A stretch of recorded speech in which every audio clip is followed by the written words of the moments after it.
Gotta figure.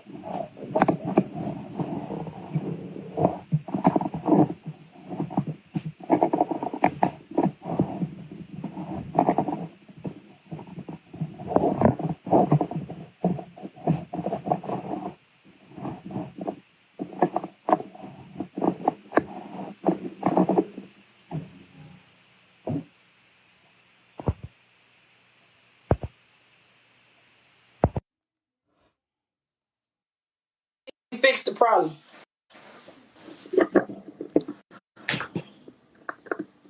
And I like my tea over. Ooh, Now I can hear you. I'm mad. I gotta get. I did a dry run. I could hear the clapping, the booing, the cheering. I could hear me talking into the mic, so it Bluetooth to the phone. But then I couldn't hear when you hopped on. I couldn't hear. Okay. We gotta fix it. We We gotta really fix it. do. We gotta I see gotta what figure out everybody else be how to doing. keep it on the computer. Okay. How you feeling tonight? I'm feeling good. How about yourself? Good. How was Valentine's Day? I didn't do nothing for Valentine's Day. Bill was at work the whole day. Did my baby get his little girlfriend something? Oh my God, yes. All right. Okay. They were hugging before they got in the car. He's like, I'm so happy. I was like, what you happy for? She didn't get you nothing. He was like, I'm just happy I got her something. I'm like, okay. You ain't have to say that part. Cause what? You need Are to be you? thinking like that. You are too young to be worried about a little girl. You're only 5. It's normal. Um, He's not worried about her like, oh, I'm worried about her like he's worried about him, basically.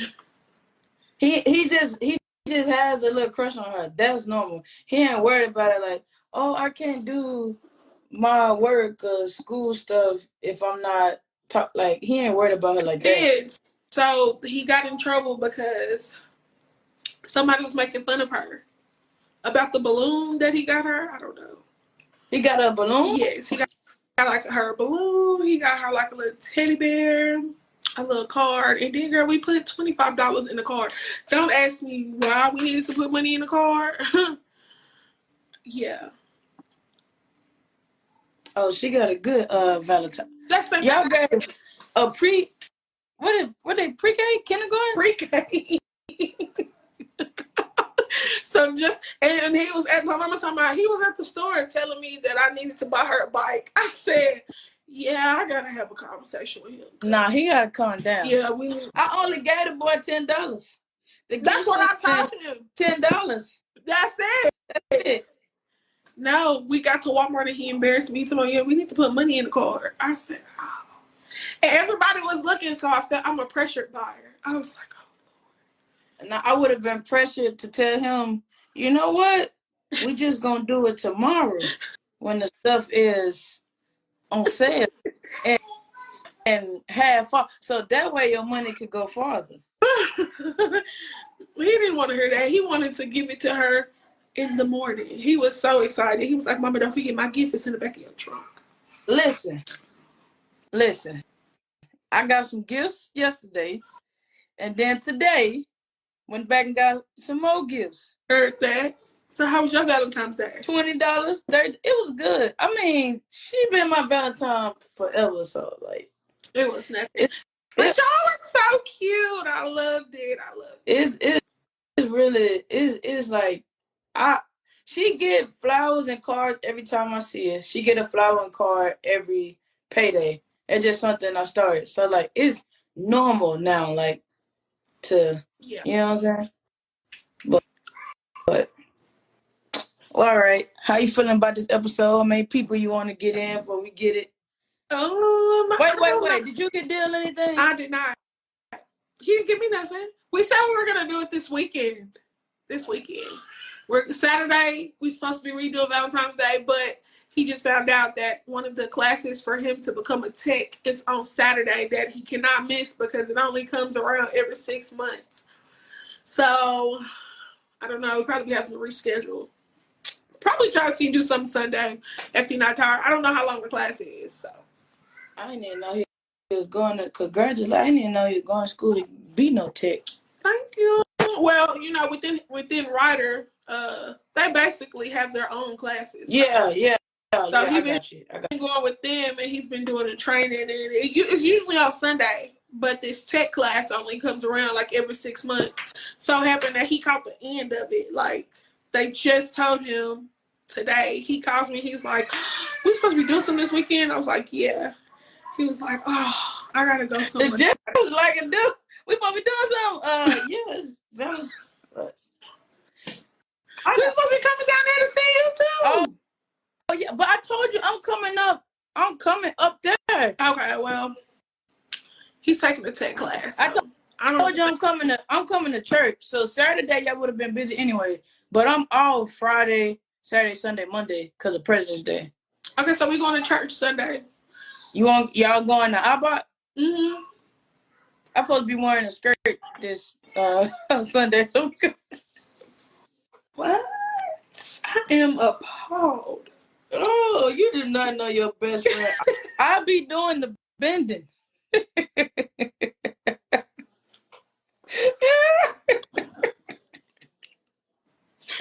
I'm fucking dead. Well, what color is the skirt? Is it like a?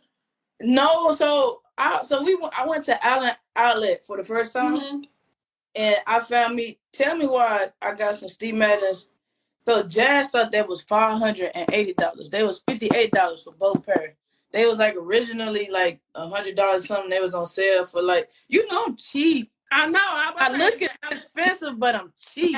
I buy stuff. I like stores that I like, but I buy my stuff on sale. So me too. I tell people all the time, anything that H&M got on, if it's not his shoes, it's on sale. Everything is on sale. and that's hated because I find a pair of shoes that I like, and then I'll buy a bunch of pairs of those shoes up. So I bought black, white, and tan, and then I got some pink ones. Then I got her some pink ones. So I want to wear my black, white, and tan shirt because last year I had my pink and black like suit on for church. Mm-hmm. So I want to do I've been wanting to do the skirt. It depends on what it is. Because I'm going to put a blazer on it. Now, but it depends on what the weather is. It does. Because skirts is in all weathers. They're in every season. I ain't never heard nobody say, "Oh, skirt's not in on this season." For you. For everyone. For you. Okay. Because I ain't. Then I'm going to be finding a reason to put some pants on. It's cool. I'm going to just trying to find a reason not to wear this skirt. That's it. That's all. That's dead. I'm dead. No. But I wear it. I'm gonna see you because I left. I was out running around, so I left Jazz at home last Sunday. So she might. My granny didn't come teach me to come back to people who ain't go to church. You at the crib. I'm dead. Our last episode did pretty good. Yeah.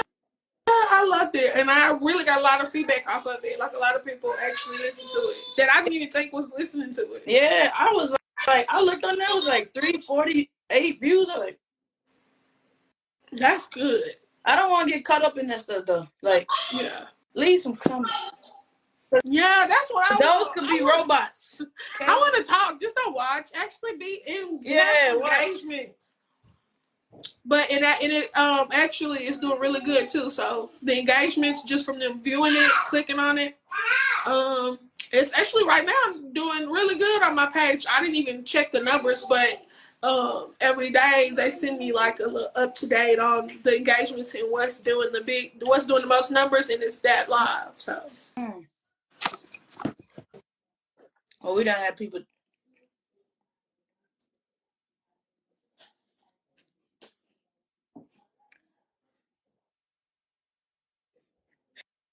It's still muted. That's because they're down here bothering me. Mommy, which one? Avery, y'all, just go upstairs.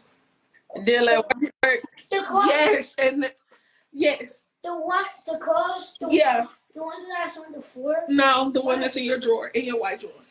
And there's one of Aubrey's pull-ups. All right, go upstairs. Anyways, I was really interrupted. This is gonna be like this. She can't control her kids. No, She they can't not. control them at 8 or at 10 o'clock. That's the beauty of. Huh? I was sweeping with a checkout room.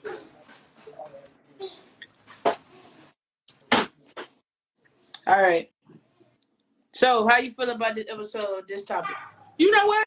It's more so like I'm gonna see where you going with it first. I said I'm gonna hear what you had to say first. Because I know. Go ahead. when you something to me, it's something that we can talk about.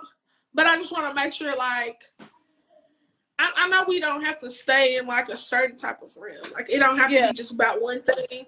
I just want to make sure, like, I mostly understand what you're asking first. I know when I thought of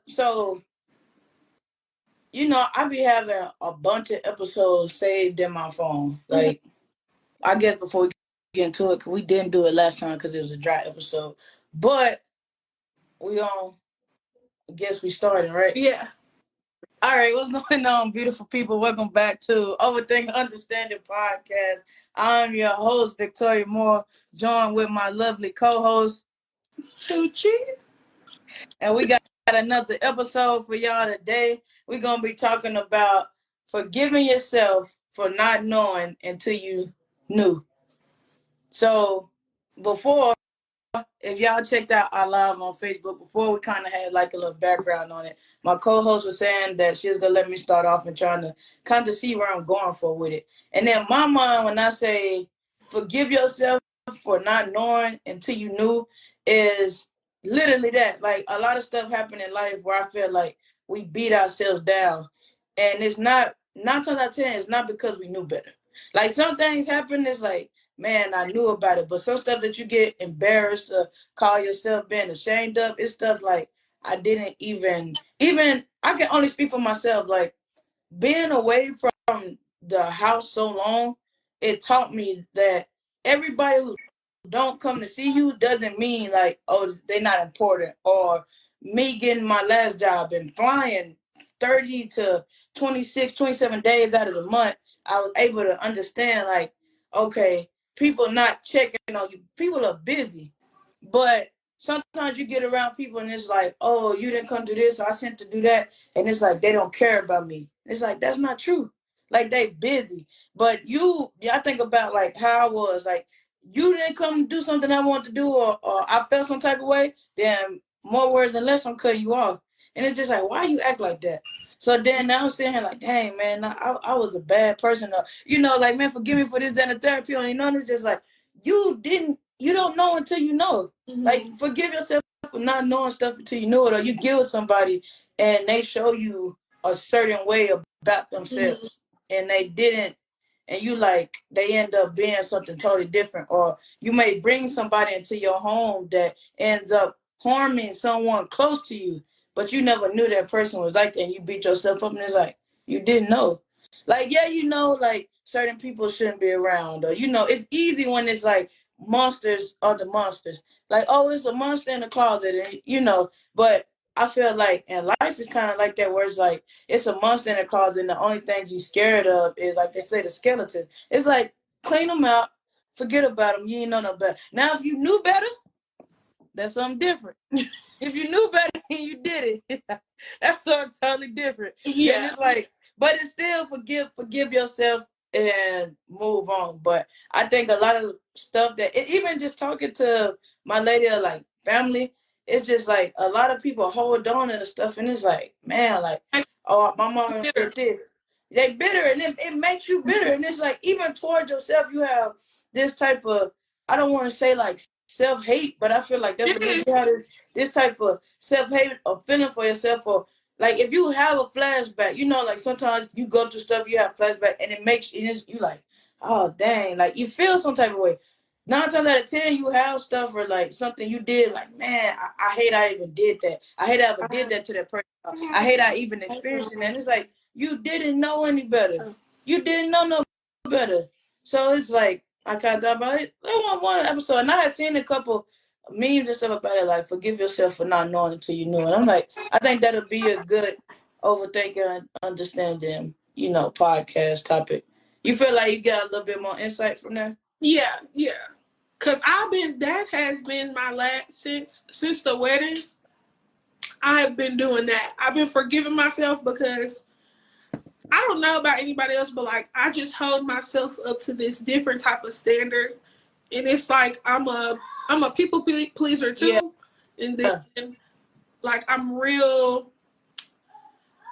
What's the word? I wouldn't say like I'm real serious because don't get me wrong, I can ghost people. Everybody knows I'm the distant friend that I'm probably never ever gonna fall through every day. But when I call you, I'm there when it must count. Yeah.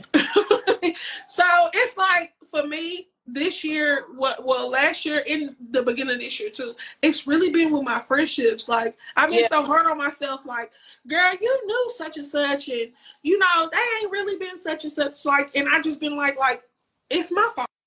Like I'm befriending these people. You know what I'm saying? Yeah. But now, like I'm just learning. Like when I try to hold people accountable, I forgive myself too because I'm always making whatever they did my fault. Like, exactly. Well, I should have did this, or I could have been, and now I'm just learning, like, I'm going to forgive them, not for them, but mostly for me, because I truly don't know. Like, I'm real, I want to say I'm real gullible when it comes to my friends, because I'm a real friend, I guess. Like, if I tell you I got you all the time, no matter what it is, and whatever situation. And don't get me wrong, because I probably won't fall through on like half the events you probably have. But I will when it counts. If you call me and be like, friend, I really want you to be there, I'm going to be there. Exactly. So that, I also, for my young self, I've been learning before I even got married, and just leading up to the wedding, I was forgiving myself for all the shit that I used to try to force to get to where I was going, which is that wedding. Yeah. I had to forgive myself a lot. My younger self for half the shit that I used to do. They is in the background fighting.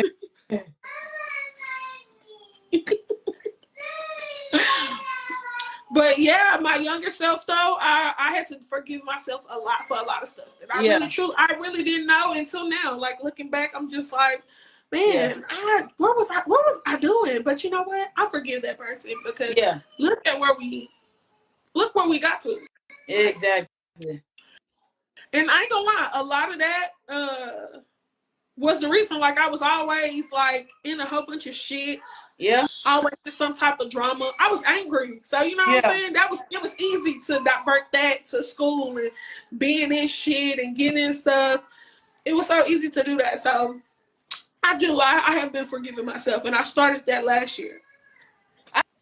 I think you hit it on the head. Like that's exactly, it's the younger self that I be like, dang man, why was you like that? Or even with just like figuring out, say like throughout my whole child, oh, you're gonna be gay, and I never truly just like when I'm like, how you, like I got boyfriends, you know what I'm saying? Like, so it's just like for somebody, oh, you gonna be this, you gonna be this. It's kind of like you're like, oh well, I always tell people like I feel like I got a pass, like this is what you told me I was supposed to be anyway, or what it was supposed to be. But it was like I found myself plenty of times being like, I don't even like I ain't like that. Like, you know what I'm saying? Like, I'm sneaking around with little boys. I'm getting caught for having little boys. Like, you talking about? So it's definitely, and even just like, one of the biggest things I had to learn to forgive myself for that younger self is caring about people's opinions. Yeah. And that stuff that you do because you care about their opinions. Like you say, people pleasing, or you go through stuff and it's like, why did I even do that? Like I didn't like that wasn't even my mess to be involved in. Like why? You like why did I do that? Then you get so caught up on like, oh man, what if I'm still, and it's just like you have to forgive it, release yourself from the bondage, because the past is forever the past. Right. The past will never be the present. Right. And the present will be the past in 1 second. 2 seconds ago is the past.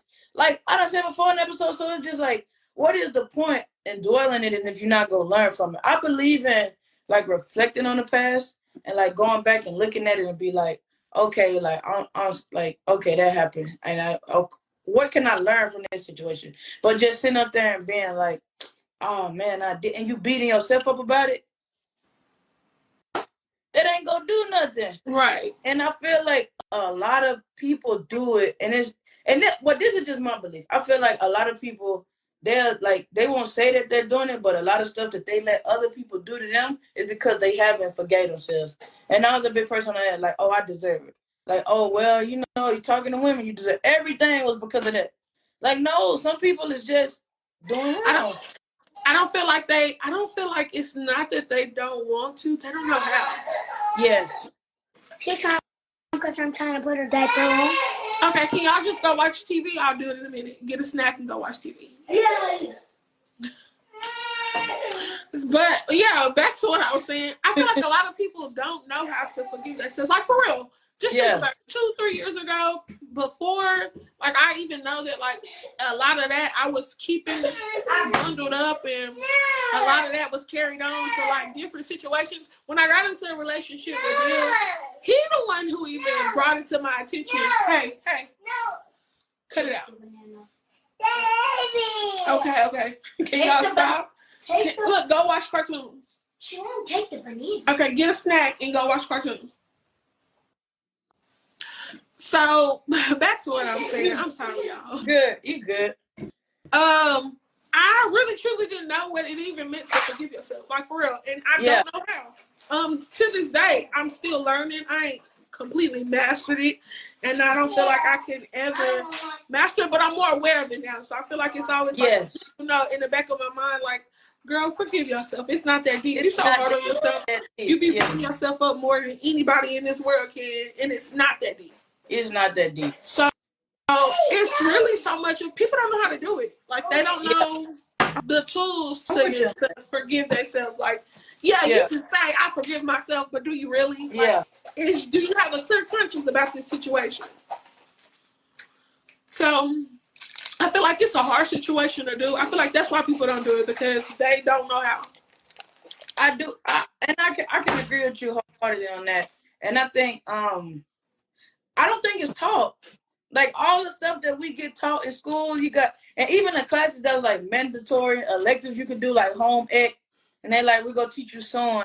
It's like, and I guess some schools you have places where they teach you how to balance a textbook. It's not as much as known now, but as far as dealing with feelings and emotions, now we get to see what I guess kind of like the consequences of not teaching people this is. Because, like, if you didn't know, and then your parents didn't know, and then now your kids don't know, now you just have this big trail of people not knowing how to forgive themselves and what forgiveness is, and then it spills over to not forgiving people and being angry at the world, when it's just like, you angry with I mean, like I said, we 27 right now.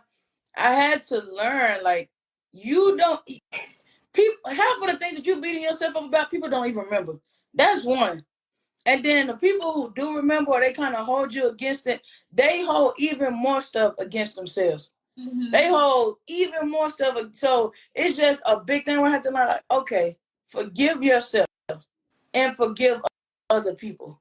It goes hand in hand, because how can you tell someone, oh, you have to forgive them? I don't even forgive myself. Yeah. So now I'm holding these people to the same standard that I hold myself.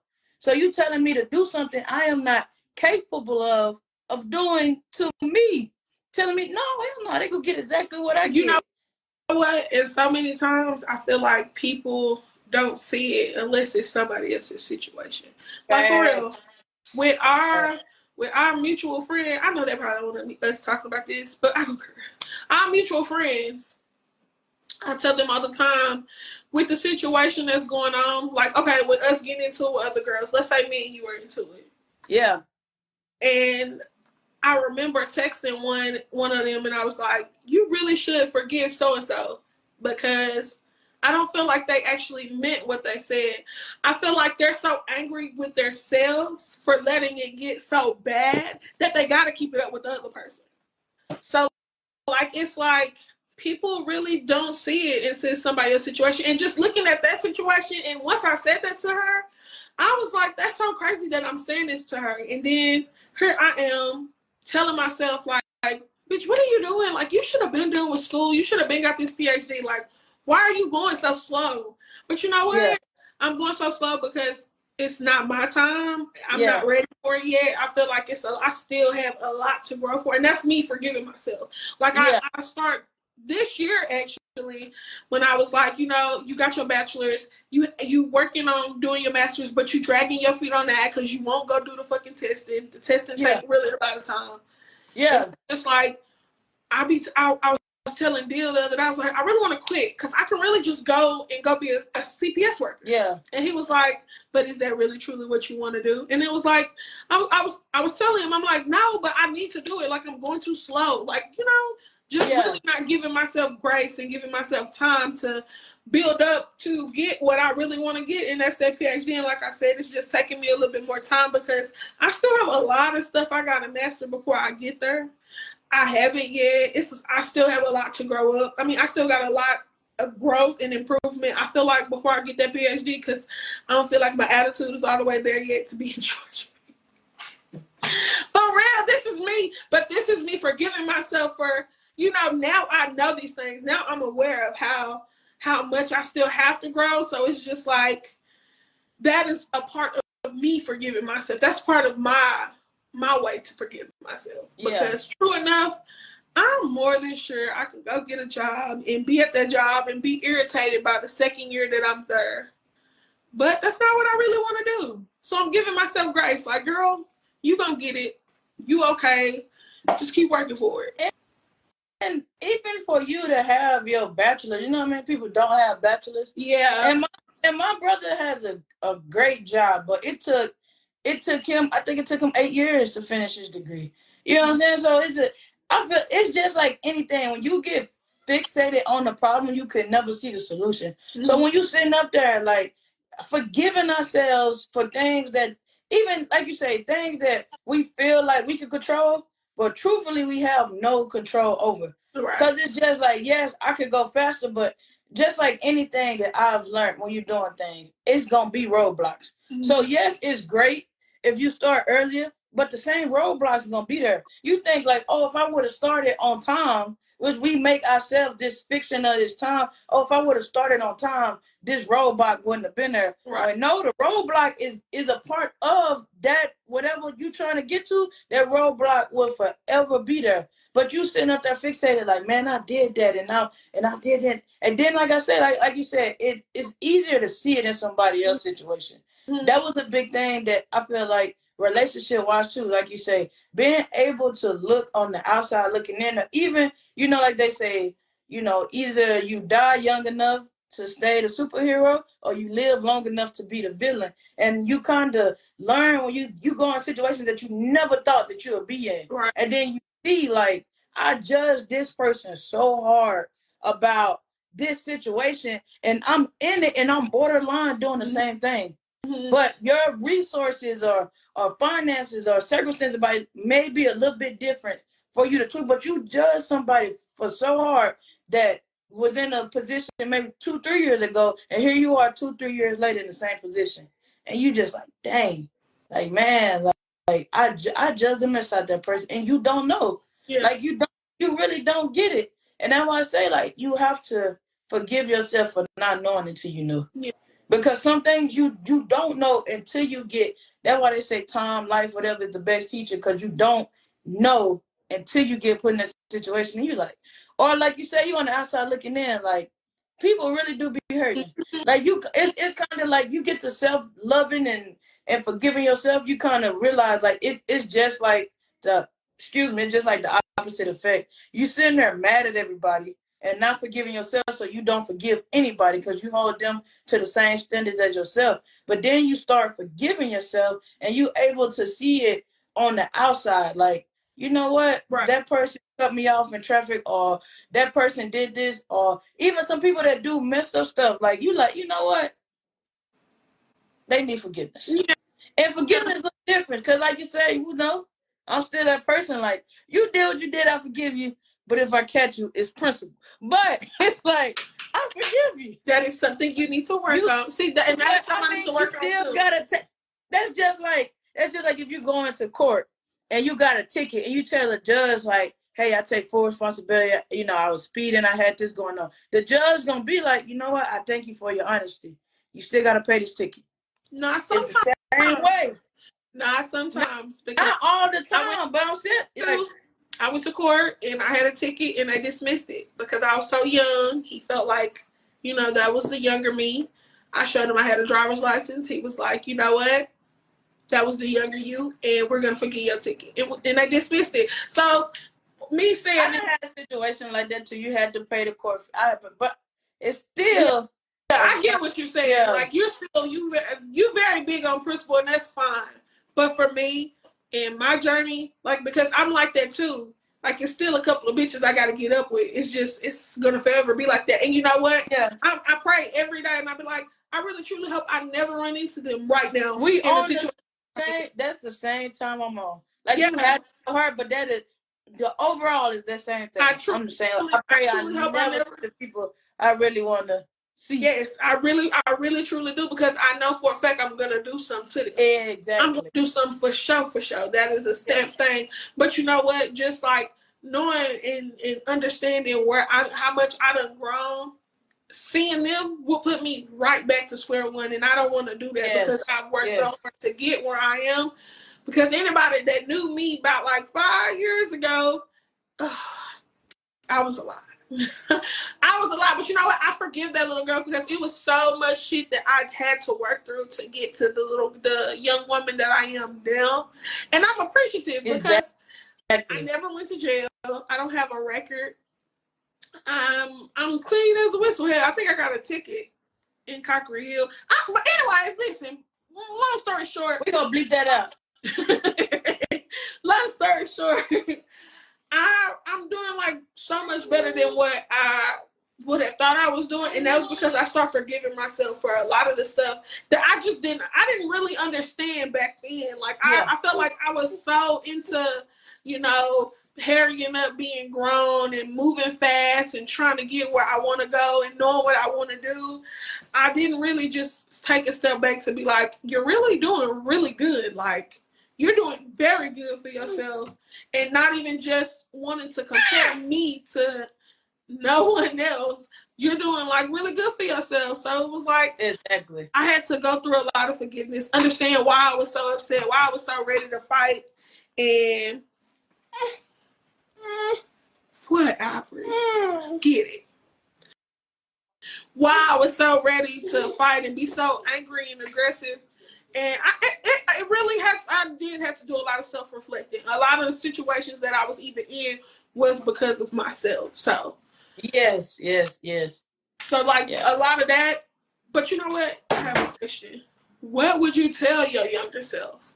Being now and how much wisdom you have now, what would you tell your younger self to start the forgiveness process? Because like I said, I feel like that's the problem. People really don't know where to start.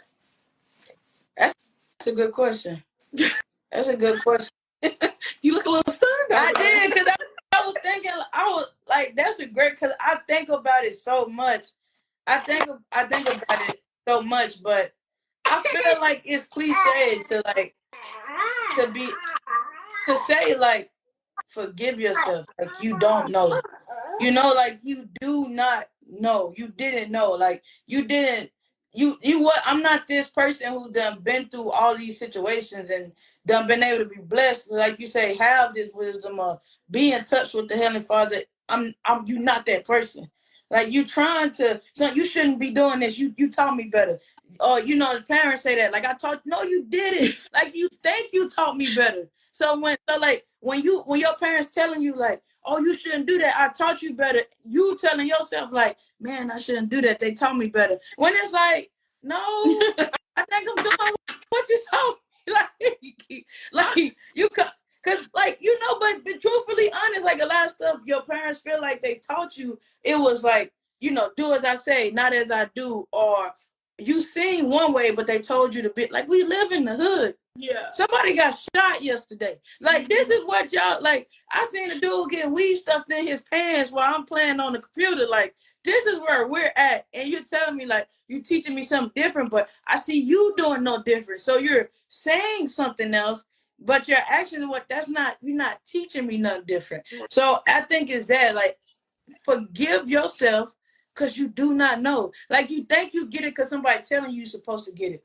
Like, like you get in trouble or you do something and your parents them disappointed or something like that. And it's like, man, I know better. But it's like you truthfully don't.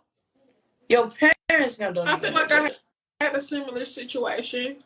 So when I went through postpartum, my mama was like really, she didn't understand it. Yeah. And I was so mad at her at the time that she didn't understand what I was going through. Like, I was pissed. I was like, yeah, you done had 3 kids. Like, this shit didn't happen to you.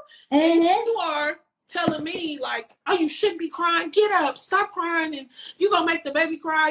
And I was mad because at first I didn't understand. Like, why would you do me like that? Like, within that time, like, I tell people all the time, postpartum depression is a very dark place because you really kind of don't understand why you're feeling that way. And something so precious just happened. Exactly. Like, this girl just shared the other day, it was like a girl not wanting to hold her baby at the hospital. Yeah. And I was telling her, like, because she shared and she was like, I can't believe that she would do something like that. And I'm like, well, I give all mothers who just had kids or who are pregnant grace because we don't never know. They never know when postpartum starts. Everybody have this idea of when it starts, and it's supposed to start after you have the baby. But to be honest, it starts before you have the baby. Like, exactly. Hell, having a kid, that's putting your body through a lot. Like, our body is pretty fucking wonderful to have a child. So, it's a lot that goes on with us and that we don't quite understand. So it's like, anyways, going back to what with my mama, I was just like, I was mad at her because I didn't understand. Like, a year ago, me and Deal was having this conversation, and he was like, why was you so mad at your mama? Like, he always was go back to it. I think I was talking about it with somebody else. And he's like, why was you so mad? And he was like, I was mad because she didn't know what to do. Yes. I was pissed off she didn't know what to do. Yes. And she didn't give me the tools I needed to get through it because it was like, I didn't know what to do. She didn't know what to do, and she was telling me what she thought I should do, but then I was like, you know what? I had to okay, she didn't know what to do. Because he was like, well, do you think she knows what to do? Like, do you think she knew what to tell you or what to say to get you through those moments? And I was like, you're right. She probably didn't know. So you know what? In order to move past that, because it wasn't nothing that I held against her. I was just upset. Like, anytime we would talk about it, I'd be like, yeah, you was always in there telling me to shut up and stop crying and shit. Like, you never told me, like, it's okay to cry, but long as you talk and tell me what's wrong, Then I thought about it. Nobody probably never taught her that shit. Her mom didn't teach her that. And I'm more than sure my great-grandma didn't teach her that. So I had to step back and be like, you know what? I forgive her for something she didn't know because I didn't know it either.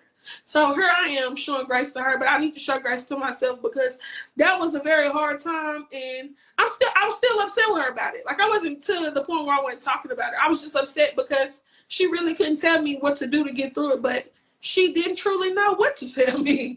Like, you know what I'm saying? She didn't know the words to tell me to get through it. She didn't know what was going on. She just seen her baby girl in a room crying and had no reason, and she thought she could fix it easily by just telling me to shut up and stop crying. So that situation right there just let me know, like, I be so mad at other people for not knowing things that I don't know myself, and I be so hard on myself too. Like, who am I? Who am I? Yeah. Calm down, sis. You okay? Man, let me get the. Yeah, I said, man, I wish the dang thing was like that. We do the chant. When I tell you, hit the nail on the head. Like, you said so many good points. We could do 3 episodes off of it. Like, when I tell you, like, so I had a similar situation growing up. Like, what happened to me growing up, nigga. But, like, a lot of people don't know I went through that. So, like, and including my family. I remember telling my parents, like, something happened to me, like, at, like, 18. And this is, like, elementary. elementary. Like, y'all didn't know me in the Grove. Like, this stuff played in the Grove time, you know. And then I remember, like, being so mad at my brothers and them and my family because it was like, this happened while y'all were there. Y'all was there, and this was able to happen to me. And so, like, a lot of stuff that happened afterwards, it was you acting out. You know, like something happened where you feel like you have no control over.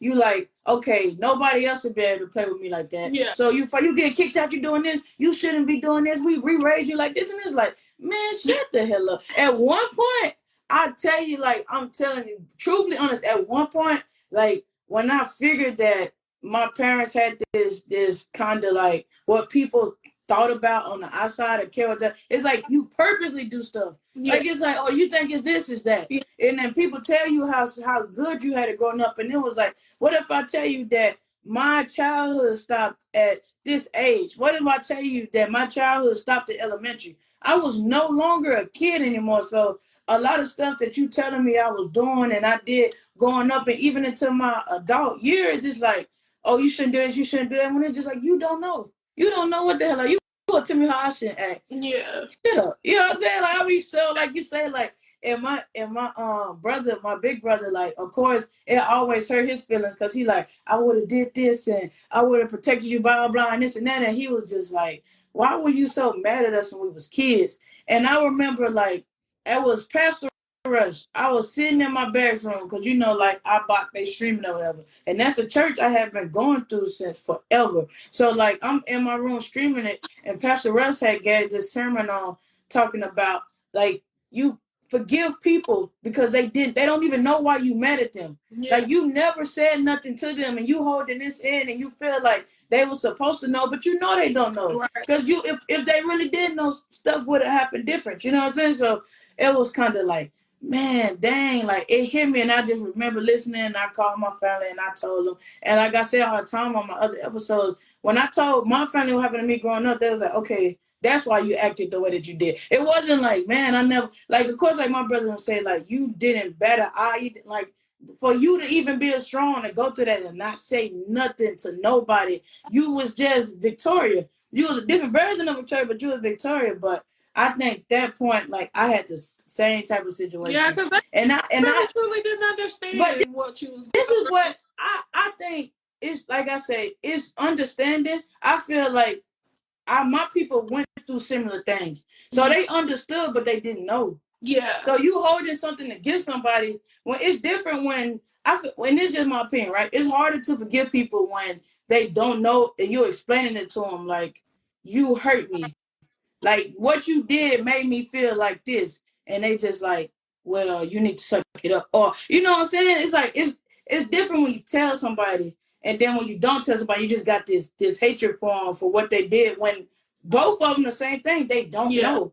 And another point you said is, like, what I always say. Sometimes that we want the people that we want to be the support system. Yeah. When there's 8 billion people in the world, it's a bunch of women who had postpartum. We live in a world where it's almost a Facebook group for everything. It's almost any type of group for everything. But we not community. Yes, and that's what I'm saying. And that's what I'm saying. That's what's hard about it when it's like I wanted, like you say, my community. I wanted to be my mom and my daddy, but it is outside help. And still, once again, another barrier where you feel like you don't look like me, or you did, so you can't, it can't possibly resonate with you. And that person sitting there telling you, like, no, I've been through that. Like, I might not look at you, I might not have had the same circumstances that you had, but I've been through exactly what you've been through. And I think that you made a real good point with that, because it's like I was the same way. It was just like, man, you posting on, like, all this other crap y'all saying. You ain't know something's going on with your dog. You know what I'm saying? You like, you ain't know that you okay, whatever. Like, sometimes you do need the outside help, because I was talking to a counselor at my OBGYN, and she was white. She told me, so when I sat down and talked to her, she was like, you don't even have to tell me. I bust out crying. Because, bitch, you know how long I've been waiting for somebody to tell me that?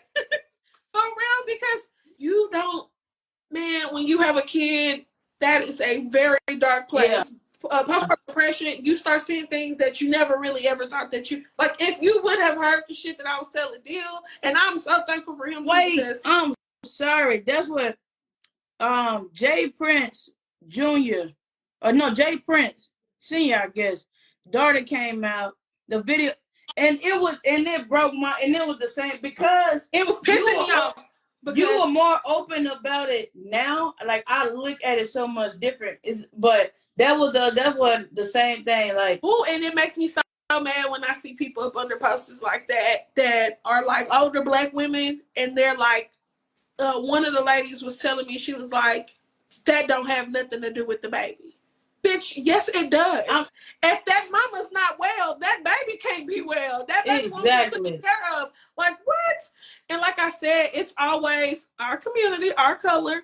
You know, they don't think that we go through stuff, and if we do, we're supposed to hide it. We're not supposed to tell. So I forgive them, because you want to know what? They have had mothers did that to them. You know what I'm saying? And it had to be like that. It had to be like that. I think that it's hard because it's like even they had did a study, and they asked nurses and doctors, and they said that Black people do not feel the same thing as everybody else. And it's like it came from first we wasn't even considered people, then we were barely considered people. Like, you know what I'm saying? So then it's like this it didn't come from nowhere. So it wasn't like, you know, we were born and it was like, oh, freaking my parents never think about this, or are they super hard on me? It was more like the world that we live in kind of taught us, like, baby girl, nobody is going to care. These people out there barely consider you people. So you have to suck it up. But it made, so now your mama didn't.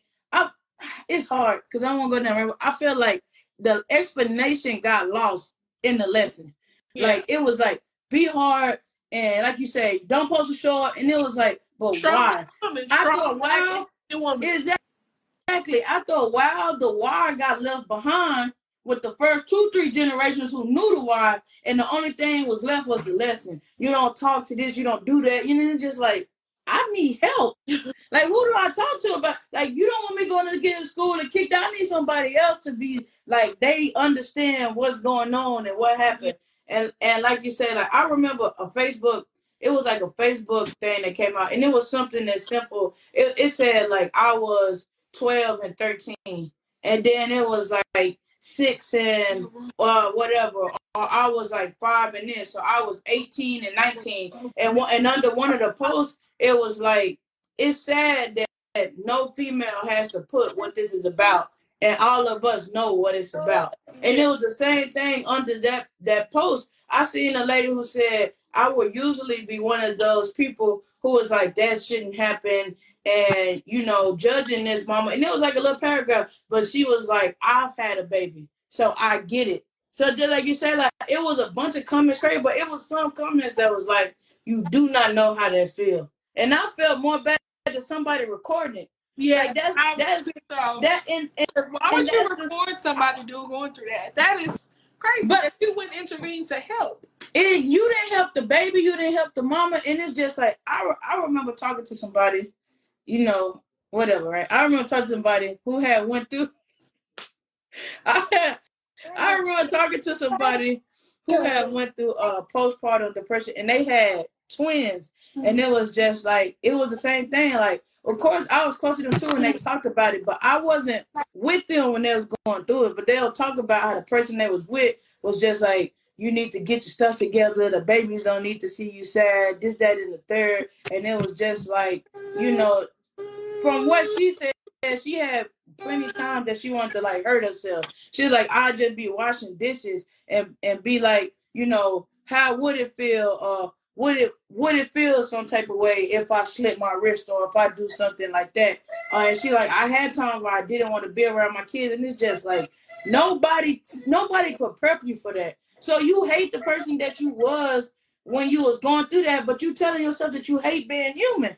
Like, can't nobody prep you for that? When I had Aubrey, Like, I remember even telling the nurses, I don't want to sit down. 2 hours. 2 hours. Girl, do you know how much I said? With Avery, it took me a whole day to actually get up and walk. 2 hours after I had Avery, I was telling them, and I remember telling them right before I, like, drifted off, because, you know, I was in and out off the medicine. I was like, in 2 hours, get me up and make me start walking. And she was like, why? I said, because I don't want to sit around to feel like I'm useless, and that put me in a depressing state. And she was like, okay, you want to be up in 2 hours? I was like, in 2 hours, I'm telling you, come get me up. And when she came, I was like, she was like, you said in 2 hours, let's go to the bathroom. I was like, oh, no, I can't get up. She was like, well, and then here go deal. Well, you told her in 2 hours, and I think it'll be a good thing, and she'll bring you a hot bath. I was like, man. But you know what? Nobody prepped me for it, but I just remember hating who that person that I was coming up out of postpartum depression with Avery. I was like, I hated me then, and I don't want to turn back into that girl. And then I was like, Exactly. what? You hate that person. That's you now. Exactly. Nothing different. I just was sad. Hell. Yeah. So it was like, yeah, I also had to forgive that person too, because I didn't understand. I didn't know. Nobody fucking told me. Listen, people graze through it and they be like, oh, but it happens to 1 in 8 women. Well, what happens when you that one? What you supposed to do? You got any brochure for this part?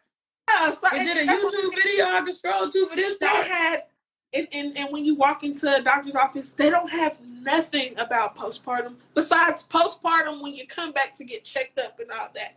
After that, and honestly, even after that, after you come back that one time after your 6 weeks checkup, they don't even see you no more. That's it.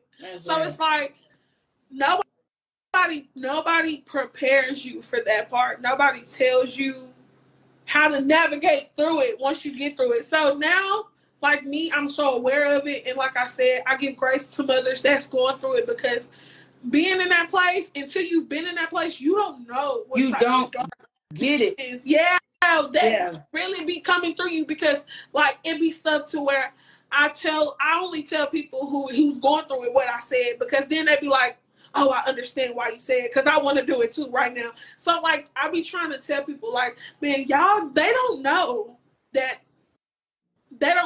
to get through that. Like that ain't something. So forgive them, and also forgive yourself for not knowing too, because you need to be more aware of things like that. It's stuff that goes on all the time. I'm rambling. Hell, no, you're not. I definitely understand. Like, you really truly don't know until you've been in that position, and then when you be there, you be like, oh, I was judging such and such, and I was here saying all this bad stuff when I should have been being way more graceful than I was. So, and I think it's so many people, and I could just say like my opinion. I feel like it's so many people that go through things and are so scared to go back and examine what they've been through. Like, you are the next. It's a lady who went through postpartum 10, 12 years before you that's scared to even admit that part that she went through. But you was the person that was supposed to write that book. You was the person who was supposed to start that clinic for African American women going through postpartum. And it's just like, if you don't go back and relive it, or like I said, like, reflect on what you did, and when you don't forgive yourself, you don't want to look at it. Like you say, like, oh, I'm clean as a whistle. You got people, fellas, you riding with your pistol, but you ain't trying to get caught nowhere. It's places you can't even go because you ain't trying to get caught with it. Right. And then people walk out, like I said, all throughout, you can't fly the gun, you can't fly everywhere, my baby. She coming with me, like, she there. And how you fly with a gun? Check it in. Like, that's it. They don't do. No, I never had a. No, but it's like you said, you have nothing to fear. But they like, I made these mistakes growing up, and then I got these situations that happen. So now you fear going to, you can't even ride around like you want to, because you in the lifestyle you in, so you can't go nowhere without your weapon. But now you can't go nowhere, period. You can't even go to where the police may or do it. So you like, man, I did this to my. That's why I'm fascinated by street dudes, because I'm like, the same thing you said, like postpartum is nobody tell you, no, it's not too many street dudes who talk about it. And when street dudes do talk, they sound so depressed. Like they I knew this was a bad choice that I made. And like you said, it's nowhere to go get help. Who go, the first thing we tell them is like, you signed up for it. Yeah, you did it. and Like, you know what? You right, because you don't think about stuff like that. Like, man, why are, and most of these people, I'm not gonna say all of them, but most of these people are doing street shit and street dudes, and they don't even want to be. Like, they don't want to have to do, you know what I'm saying, live that lifestyle, but they are. That's their only way of surviving. So it's like, who does help them? Like, who does navigate them to even get out of that situation? And even to imagine, you like, it's a joke. You look and you got your partners, and all your partners do street stuff.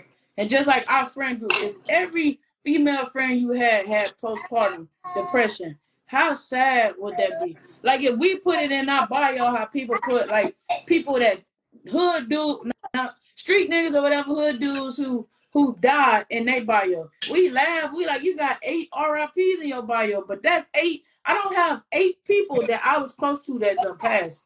Like, it's just not there. Most of my core friends found they are still living. To just be imagining, like, you grew up with this person, spouse and everything else. They experienced the same thing. That is a toll to look up, and like you said, like, you give them grace, but just like you was going through, if somebody call you, go over there, just the heaviness that was in there and what felt, and every single one of your friends went through it, or 8 out of your 10 friends went through it. That is a sad place to be living in. It's the same thing. Like you said, who gives these people grace? Who gives these people any know-how? And I think, just like with the Jay Prince Jr. daughter video getting posted, dudes will sit there and be like, I deserve these women and I treat a woman good, this and that, but that is knowing a woman. Understanding, like, let me go get this baby. And I don't know if it who, but let me go get this baby. She needs a break. I seen a lot of comments under that video was like, she need help. She need a break. Somebody need to go get that baby. But you recording it for whatever reason you think should record it. And what was the point of her, that whoever was behind the camera to record it? I felt like I don't want to forget them yet. And that could just be me understanding. You know what I'm saying? What postpartum do to you, and just being like, oh, that person should have known. But maybe they don't know. Maybe they thought like, yo, but this bitch having an episode. This shit funny. Like, you know, or I just need to record. I need to record it for something happened. You did this. Yeah. So I felt like maybe we would never understand why that person recorded, but I do feel like a little part of me is happy that it's out there on the internet, because people don't get to see that part. They don't. A lot of people, and I'm gonna say, a lot of people that's having these kids so young. Just imagine them not ever hearing about postpartum depression, and you being like 13, 14 with a kid, and wishing that you never did, even what this baby wasn't born, or you want to unalive it or unalive yourself. Exactly. Just imagine what they're going through and they don't understand it. So it's like, oh, it's a lot. But we should write a book about it. Yeah. But that circles back to what you said, like a 13-year-old going through postpartum, not knowing that it's a 34, 40, 26, like, you, once again, not forgiving yourself until you knew a lot of stuff. And I think that the internet is a blessing for this reason. You get to realize how not so different you are. Yeah. Don't get me wrong. Like, I feel like it's sometimes it get taken overboard, because sometimes, like, I even go back and forth with my lady about it. It's like, okay, you got this situation. Oh, like, bring in context. Like you said, I knew the person I was after my first baby. I didn't want to go through this with my second baby. So this is what I need from you. I feel like sometimes now it's kind of like, this is what I'm going through. This is the side effects that happen, and you have to deal with it. And it's like, but what do you do to work on that? It can't just be, this is the side effects, this is how it is. Like, exactly what you said is the arguments me and my lady have. Like, okay, you have this going on, and you feel like this, and I'm telling you that you are validated for having those feelings. What I don't agree with is that you feel like it is okay to just be like, this happened because of this situation I'm going through, and you do nothing to fix it or try to make it better or do anything like that. So I do think that is what you said was a good point to go back to what we were saying as far as like a 13-year-old not knowing that this is normal. You just like I said, when you have this self turmoil or self hatred, you not forgiving yourself. A 13-year-old not knowing postpartum is normal, and they want to unallow themselves, unallow the baby or something like that because it's somebody, 2-3 females in her family does not have it that did not talk about it. So now you sitting up there feeling like everything that happened to me is because I had this baby early. When it's just like, no, baby, you are a woman and your chemical imbalance is off. And that is normal. It's not because you had no baby young. It's because you had a child and it's other people going through it. You will have to forgive yourself. And then it's going to be like, and I don't think it's all the time, but you have some parents who do stuff and they do overly for their kids, let them do stuff, get away with stuff, whatever. And it's just like they trying to say sorry and they want forgiveness from that child for whatever they done put them through. Well, you need to forgive yourself. Forgiveness. Say that. Give yourself and discipline that badass child you got. Cause they don't get cut now. And you know what? So much of why it's not talked about is because people don't forgive themselves. Like for real, no one wants to tell you how they actually was feeling. People think it, like I said, when I had these conversations with people, the first thing I do is I tell them the exact things I used to say before the conversation even goes into what's wrong. I let them know. I said, hey, you know, when I had a kid, I swear to God, with Avery, I said, and this, like I tell people, it starts early. This started happening, I want to say like 2 months before I actually had Avery. I called Dill and I'm on the phone and I'm like, and I'm on my way to work. I'm like, you know, I don't think I really want this baby. I'm going to just take it to the hospital and basically I can get the baby up at the hospital. Like, we can't keep it. And he's like, are you okay? And I'm like, I'm really not okay. And everybody just be like, you said that? Yeah, girl, yes. That's just the top of the cake. Yeah, that ain't nothing. So much more stuff, and you want to know what? I'm okay with talking about it because I forgave myself for saying it because that wasn't me. It just was a situation I was going through. Exactly. It's okay because I know deep down I love my kids. I love that I have them. I probably will drop them off at a fire station for like 2 to 3 hours, you know, just so they can play. But I want to go. You gonna go back? Yeah. So it's like at first I used to be like I didn't want to talk about it, and then I start seeing like it's other people really going through this. I can't be weird if it's another person going through it because that means it's like 5 other people that's not talking about it. Exactly. And when I tell you, everyone that had them kids around 2018, 2019 was catching postpartum depression, and a lot had to do with COVID. In the house. Exactly. Was catching postpartum depression. You don't get a break. Yeah. And nobody was talking about it. Everybody was just like, because even when I had these conversations with these women, they'll be like, that's crazy. You the first person to call me and tell me something like that happened or that you even felt like that. Like nobody would say what they actually went through. So it's like, shit, they don't think it's normal. Like this can't be normal. I'm not, I'm the only person that feel like this. Girl, stop. Mommy. I'm the only person that feels like this. This can't be normal. And it was just like, just knowing that, just even I don't forgive myself so much, and I'm getting to the point of being understanding, and I want to be more vocal about it because, like I said, in our community we don't talk about it. But just seeing how much of me forgiving myself and allowing somebody else to hear it, how much calmness that brought them. It's like, healing, Oh, okay. I'm not the only person feeling. I'm not. They not feeling even more worse that they done been through. They done been through that, or they like that.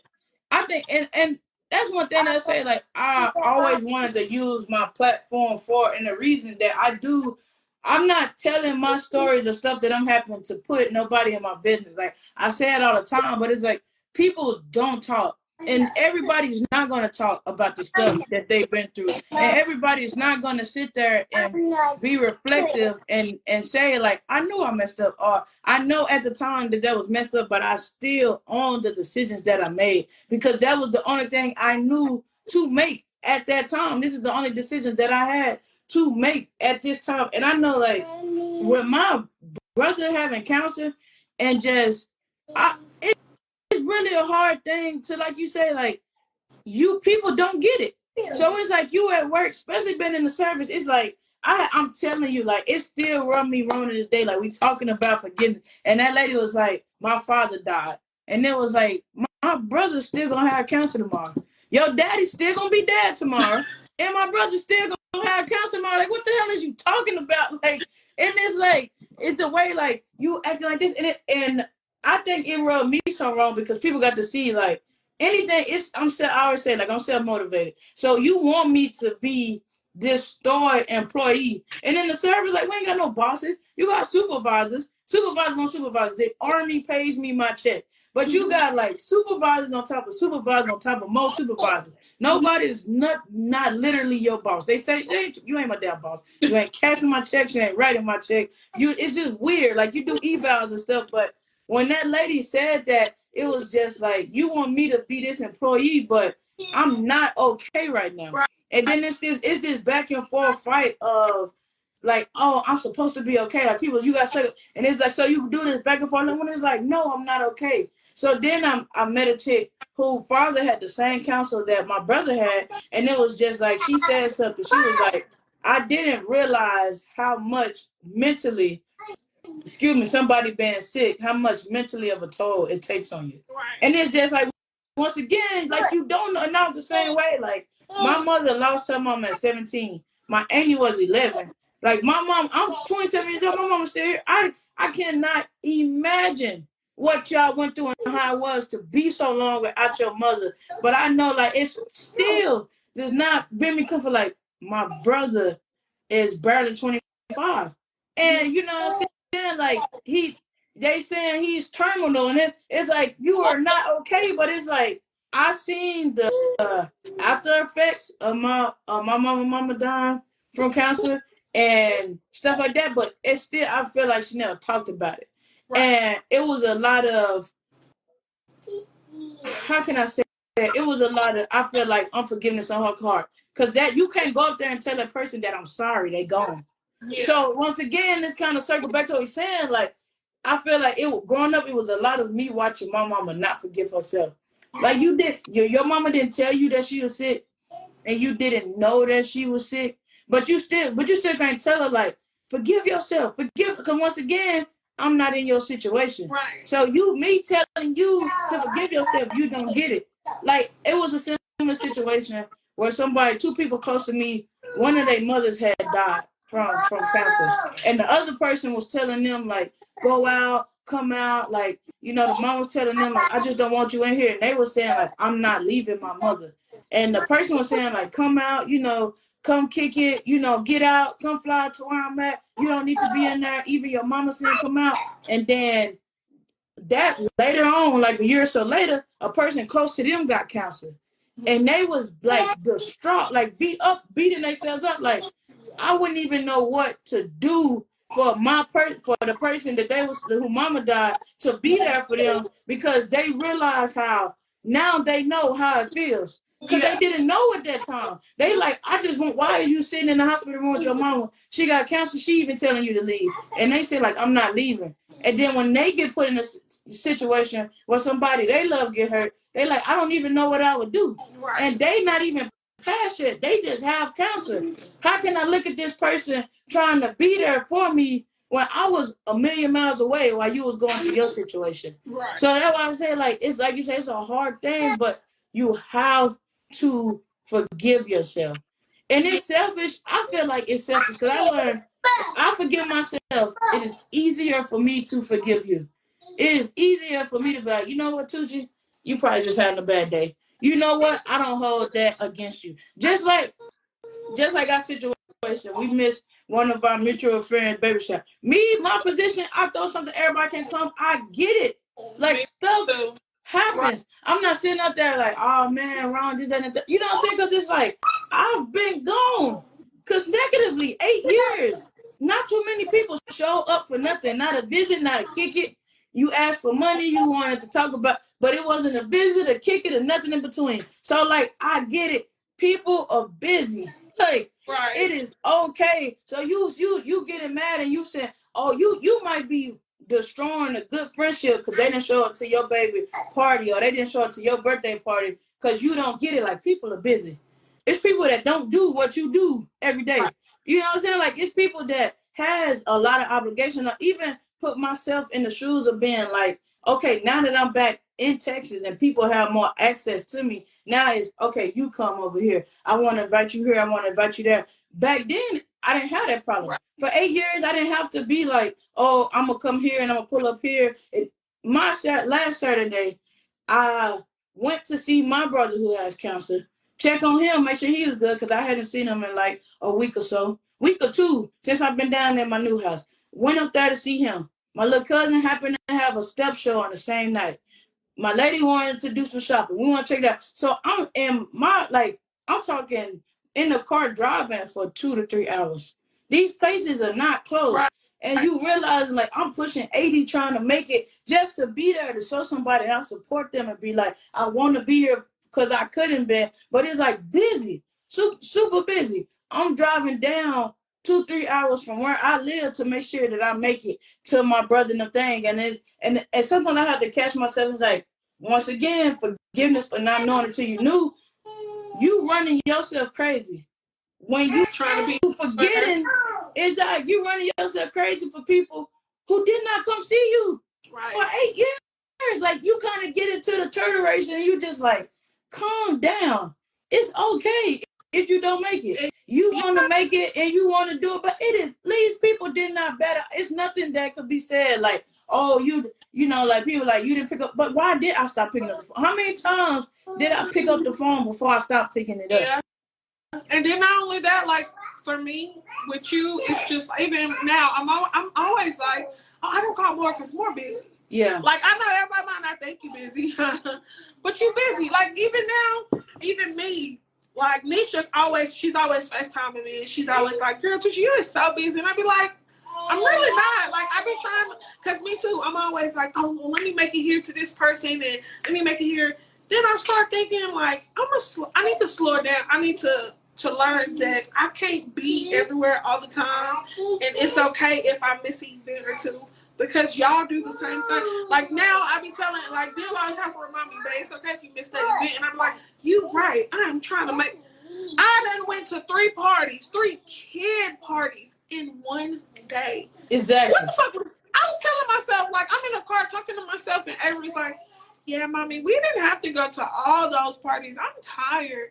And I'm like, look, and my baby is even telling me, Mama, what the fuck is you doing? But you know, like, I be trying to tell people, trying to think of the friends that I want, and I want people to make it to my events, but I'm okay if you say, hey, Toochie, I can't make it this time, but girl, I see you this weekend. And that's the friend that I need. Yeah. That's what you need. You want, if you feel, and this is just my opinion, right? Like, I gotta start saying that. I hate when I get to saying that, but I know, like, you hear people saying, so they like, this is my opinion. And I just feel like if you have to be so, if I don't make it, they gonna be mad. They're not the people you need to be kicking it with. Because, like, they don't get it. And that is fine for them not to get it. But they don't get it. Like, so, like, it is fine for you not to be sitting up there. Like you said, like, people, I done said it before in an episode, like, my free time is not, like, the world has taught us if you have free time, something should be filled there. But my free time does not mean that I'm not busy. I don't have, I might be off of work and I don't have to go to work. Just like you you are a stay-at-home mother. No. It is so many people that'll be like, no, like, I'm trading it in. Like, they not doing it. So it's just like, people, oh, you ain't busy because you was doing this, you was sitting at home chilling. I'm busy. My free time is not unbusy space for you to pencil something in so I can be filled up the whole day. But we live in a world that, oh, if you're not doing something, but once again, forgive yourself, because and it comes so fast because you kind of get like these outside opinions and the world will get you going quick. And then you'll be getting the feeling like, I feel the same way these people feel. And you like, no, the hell I don't. I don't. It's social did play a big part in it too, because I know like even with being a stay-at-home mom, everybody's always like, "Oh, Toochie, you have so much time." No, I don't. Y'all give me y'all watch. Tell me what time do I have, because I'm always doing something. Whether it's washing clothes, washing boogers, feeding kids.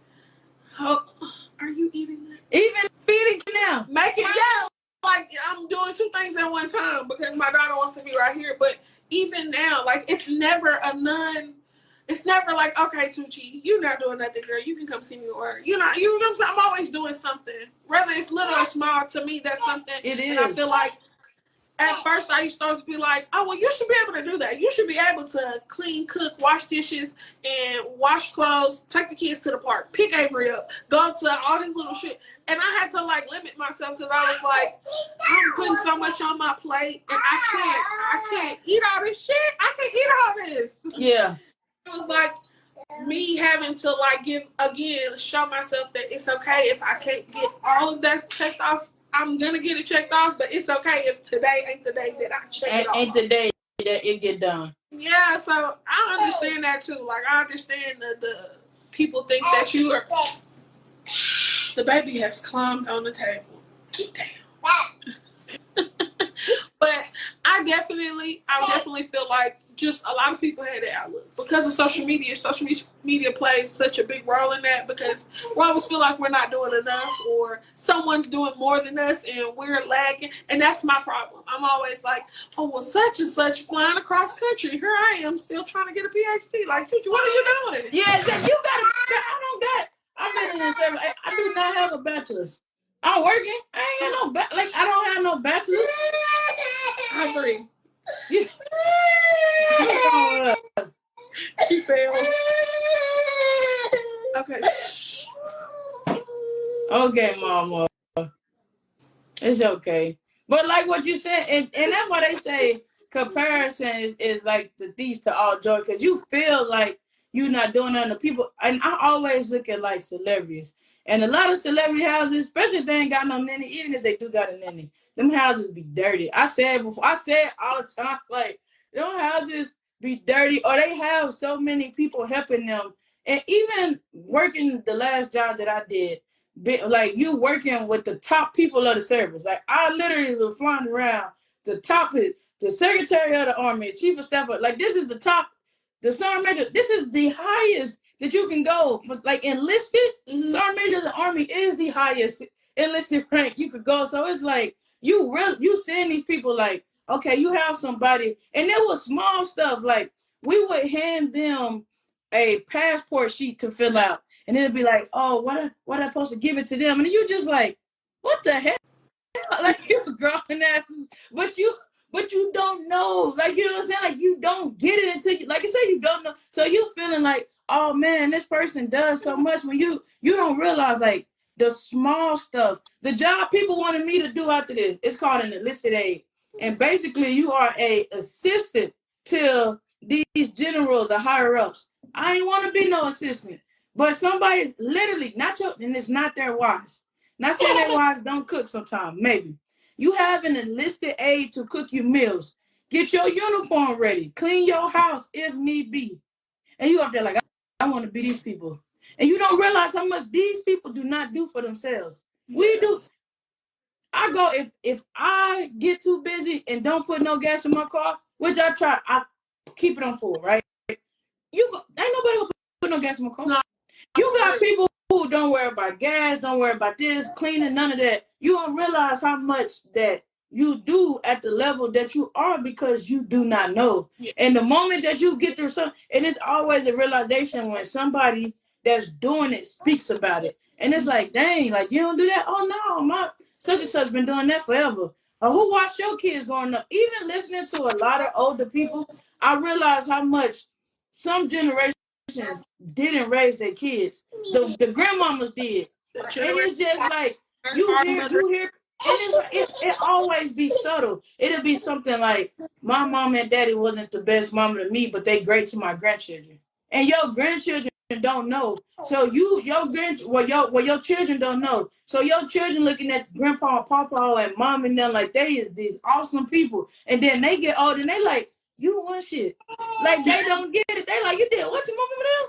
Like, what you mean? Y'all went through what? But they was this shining example. So you was judging your mom. Why couldn't you be one like them? Why did they have to help so much? And it's just like, you don't get it. Right. And I do believe, and like I say, the episode is for forgiving yourself for not knowing until you knew. Mm-hmm. I feel like it is a two-sided coin. Some people do learn and they don't do no better. It's like, you get it if you don't save no money. Ain't nobody coming to save you. It's resources available, do not get me wrong. But if you keep making crazy, stupid, whatever decision, you can't blame you can't tell nobody else. Or you can't say like, I didn't know. You knew. Right. You made a choice to do that on top of knowing. Right. I know if I go flying in Farmers Branch, Carrollton, somewhere like that, it is a ticket coming. ASAP. Pleasant Grove, Oak Cliff, so that I might be a little bit more, what I'm saying? I might be able to make it. But I know if I go Richardson, Garland, Carrollton, but somewhere like I'm getting a ticket. Right. I come through flying, Grand Prairie, and I don't care if it's too. I was doing 48 in a 45. Why you pull me over? That's enough to do. That was waiting for you to come through. Yeah, just leave me alone. Like, why are you doing that? But I say, like, you learn, it's different. You have, I feel like that's the difference. If you didn't know and you've been through something, that's why at the beginning of the episode, like you said, my childhood self is the biggest thing. I feel like my adult self is more like, it's a check. Like, you can feel yourself judging somebody and it's a check. Like, you know what? I don't know what they're going through. I'm pissed off. What they did was wrong. I still don't know what they're going through. I'm not in a situation. So even if I have been in a similar situation, I'm not in your exact situation. So I can't tell you how to feel about it, how to go about it, and what you should or should not be doing. Right. But that little girl didn't know no better. It's little girls that don't know, like, you can hear it being said, like, this boy is going to be sweet. He is a wonderful, sweet dude, and he still just wants some booty. He's sweet. I'm talking about he really is a sweet dude. Stop. But he wants some booty, and after he gets some booty, guess what? That baby ain't gonna be as sweet. What? But you, man, I let him in, and he was different. He wasn't beating me and doing whatever, but he still was just a sweet dude that just wanted some ass and love. So it's the same thing. Like, you don't know no better, but you bring one child into the world when it messed up condition, then you bring no, you knew better. Y'all guys didn't. You didn't pay no attention. You know what I'm saying? Like, it's dumb. I'm dead. I'm saying, but it's true. Yeah. And I'm glad this was a great podcast because you know what? You don't really think of like you don't really just think of like what how do you start by forgiving yourselves? Yeah. Like what? Like okay. So with the younger me, I just used to always reflect like, what can I fix? And now that I know, like, okay, I tell Dill this all the time about old relationships. I was like, if I knew what I knew now, I would have gave myself so much more like patience and understanding, because I used to force a lot of those relationships, especially with Eric. I used to force the relationship, and you know what? Now, like, I forgive that little girl that wanted that relationship so bad because I wanted to be married I wanted to be married, and I seen it for myself. Aubrey, baby, okay. I wanted to be married, and I seen it for myself, but I wanted to rush it so bad. Yeah. And I didn't know no better. I really didn't. I was a kid. Like, what? Who would know? That's all you knew is the ideal. You didn't get it. And like you say, especially if you're not around it, because even we was on different sides of the street, but the same thing. Like, I called myself not wanting marriage, but I wanted this closeness, and it's something with somebody that resembled the marriage and different things like this. And you want, but it's like the same thing. Like, man, you don't know no better. You put yourself through all these situations, and you do all these things, and you like, I shouldn't have gave you the time of day. Right. But I didn't know no better. Like, I didn't get it. So how do I want? Why is I'm pissed off at a 12-year-old, because once again, that's why forgiveness and forgiving yourself, it has to be within yourself. Right. Because still stuff that you do with, like I say, I feel like a lot of it came from outside stuff. Like, you should know better. You should do better. It shouldn't be like this. It shouldn't be like that. And it's like, well, what is it supposed to be like? Right. How am I supposed to be? It's not really I'm gonna say our people.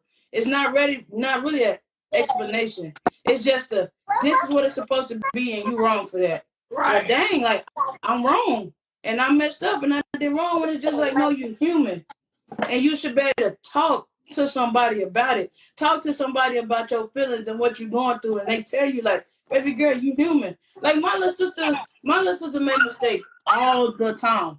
Like, she's young, and I tell her, like, Mom, like, she had got in trouble. She had got in trouble for plenty of stuff, but it was something like got caught up at school with some stuff, and like my mom was like, you need to talk to her. And me and my big brother kind of had the same thing. Like, I'm not finna get on her and like super scold her for, like, you do stuff when you young.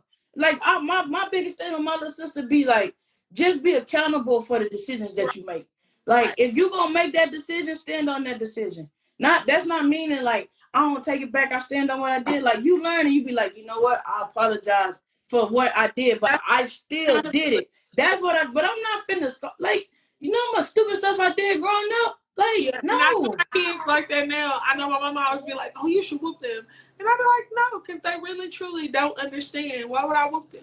I wanna have that relationship with my kids to where I'm instilling those tools to forgive themselves as well. It's okay to mess up. It's okay to fix it. I mean, it's okay to mess up, but just know that you have to fix it. Like, you know what I'm saying? It's okay. Like, you can forgive yourself. It's not all bad. Nothing can never not be fixed. I mean, it's a lot of stuff that can't, but it's nothing that you can't grow from the situation. So, like I tell my mama, no, I'm not going to whoop them every time they make a mistake, because I want them to know that doesn't always need to be that. Like, it's okay to be like, okay, I messed up. I know I was wrong. And you know what? That's a learning situation from that. And next time I know what to do and how to do it in this situation. That's what I'm telling them. That's what I want my kids to learn. Not they fear that, oh, I can't do that because mama gonna whoop me. No, I want them to learn from it. Hey, I know that if I take this to mama, she gonna be like, she gonna give me the tools to forgive myself so that I can move on and learn from the situation. Exactly. And what would you tell, like you asked me, well, how would you, or what would you tell your younger self as far as forgiveness? Like, how would you tell your younger self to forgive themselves? First off, I always say I want to talk to my younger self, because that girl needed a hug. She needed such a big hug. Yeah. First, I would want to tell her, because it's so hard. Like, what? Because I don't even have the tools all to forgive myself completely. I would tell her to take her time, be patient, and don't try to move so fast. And stay a kid as long as you can, so you don't have these problems. But no, seriously, just be patient. Most of the time, like, it was a lot of things that I was impatient about. Yeah. And also, find out, why are you so ready to fight? Like, what's the fire behind that fight? Like, why are you so, like, headstrong and ready to, you know what I'm saying? Because true enough, like I tell people all the time, like, that's not me. That person that y'all met in high school, because everybody always go back to, oh, you're a fighter and I was scared to talk to you. Why? I'm friendly as fuck. I was not a fighter. People was fucking with me. Exactly. I'm not a fighter. It's a difference. I am so sweet. Like, yeah. I think I'm sweet as fuck. For real. I really truly do. And that is who I am. I'm a sweet person. I think you're sweet. It's hard. So it's like that little girl, I felt like my mama loved me a lot, but I feel like I needed so much more. And it could have been like daddy issues. I feel like a lot of it stemmed from daddy issues too. Yeah. Where I was so upset and angry. Yeah. And I just felt like, oh, well, I could be in drama at school. You know, that'll feed that anger. Yeah. But For me, it was I needed to check myself, a couple of reality checks, because like I said, that never was me in high school. I really truly was the sweet person who everybody wanted to be friends with. That's the type of person I was and I should have been. Yeah. And stay away from half them hoes I was with in high school. That I tell you, me and you had, man, I'm telling you, like, man, you had that conversation before. Like, people always be like, you was messy, but it was like, why did I never have these problems when I got older? And not even older, like, like, I'm talking like outside of high school, and then to get on Facebook or the internet and see the same people, and y'all going through the same thing. No. Like, it's different. Like, oh, you shouldn't have said what but I'm like, no, you said that. You sit up in front of this person's face saying you didn't say that. And I'm like, no, you did say that. Like, but I was there. You said it. I'm not going behind like, we are literally all right here. It wasn't like, oh no, they told me, and like, don't make me the fall guy for a conversation we all had or something that was said about being said. Like, no, you said it. You ain't supposed to repeat it. No, you lying. You sitting up here lying, telling this person you didn't say what you said. You said that about that person. But I think that was one of the big, like, I still laugh at it. I'm like, people went through so much more drama after school, like, and I still fought. Like you said, it was a difference. Like, fight it, but it's principle. Like, leave me alone. Don't mess with me. Don't mess with nobody around me. But as far as, I don't tell your business for what? Like, I tell on, like, my little sister at times, like, you tell on yourself. My daddy said all the time, like, you tell on yourself, but I don't never see you tell nobody else's business. Like, you tell on yourself. I told you, but after a while I was an open book. Like, who cares? What you gonna do? I'm grown. What is you gonna do? Like, what the hell? Yeah, like, what if I'm not? What am I not telling? Unless it's clearly just something that's not your business. But as far as like being ashamed or something, I don't. No, for real. No. I'm grown. No. I'm not ashamed of anything. Not a thing. But I think what you said, I don't know. I think what you said was right. Like, that little girl needed a hug with me too. You know what I'm saying? And just like you said, you made a point where, like, you feel like it was kind of like daddy issues and you want to fuel it there. And once again, it just stemmed from being angry. And it's just like you feel like you want somebody to experience this same thing that you're going through. So the healing has to come within yourself. Like, if this was a damn class and I was teaching somebody, it'd be like, all right, we done made point one. Like, the healing has to come from yourself, because if you do not, it's no way that you can do it. And I want, okay, let me fix it. I do think it's a way, but what people do is, that's when you see them being over clingy to somebody else, or they giving too much to somebody else. Like, I wouldn't be in this position if it wasn't them, and they helped me do this, that, but they helped you, but you still had to do it. I was able to go back to school and I got with this person, and they say if I never got, but you had to go take them classes. You had to go finish up. So, yes, they made it easier, but that's when you see somebody bad. And that's my opinion, where you see, like, overly independence of somebody else. You ready to throw yourself, jump in front of a bullet for somebody that will not do the same thing for you. Because you done put all the love. You want somebody, you feel like you loving this person. They go turn around and love you and make you love yourself. And it don't work like that. Right. Like, you have to forgive yourself and learn how to love you. And it's as simple as, and I won't say it's simple, because I'm not saying it's simple like it's a hard thing, but it's as simple as starting and being like, looking in the mirror and tell yourself, like, I forgive you. You didn't know. You didn't know any better. And when I say, like, knowing better, like, you like, man, I went through Walmart checkout and I didn't scan and I didn't have no money. I knew better. And then you get into that position and you do it again. You like, well, man, I know you could go to jail and I could do this, but if this is what you were seeing and that is the only way that you know how to survive, that is not you knowing better. Yeah. You are still in that survival mode. Like, the beauty doesn't, like, going through the struggle, you are in the struggle. So you have to get on the outside of the struggle to realize, like, okay, I am that person, and maybe I don't want to be that person when I'm down. I don't want to have to go steal, but that is something that you had to do. That's not saying, like, oh, I make this mistake one time, it's not going to happen again. Because you, like you said, you failed 3, 4, 5 failed relationships. to get to one that's good. Right. So just imagine stopping at that one, and you absolutely right. A lot of times people feel like, oh, I knew better, I just didn't do better. No, how about you see, people feel like because they keep constantly going through the same thing that they're not, that they, that it's not so much of that they don't understand, that they're not getting it. I want to say Yes. when the truth is you're not learning. Exactly. Not so Boy, much that you know that it's happening. You're not learning from it. say So that again. that's the forgiveness you need to understand. Like, I need to forgive myself because at that time, yeah, I went to Walmart and stole 50 million times, but I didn't learn from that. I didn't learn from it until now. I know that I had to go get a job and I had to, learn how to balance money so that when I did go to Walmart again, I'd be able to pay for my shit. And that is learning from it, not so much of you study repeating. People feel like when they repeat it, oh, well, I knew better. I knew. Boy, say that damn, man. What you talking about? That's exact what I say. That's exactly, I done said a bunch of episodes, but that's exactly how I feel. Like, you said ding, ding, ding, like the damn magic word. Like, just because, like, if you do not learn from it, of course you're going to go through the same, like, oh, I don't study for a test, I study fair, I'm stupid, but you have to learn, like, I wouldn't even use that example. Like, when people be like, you have to make time.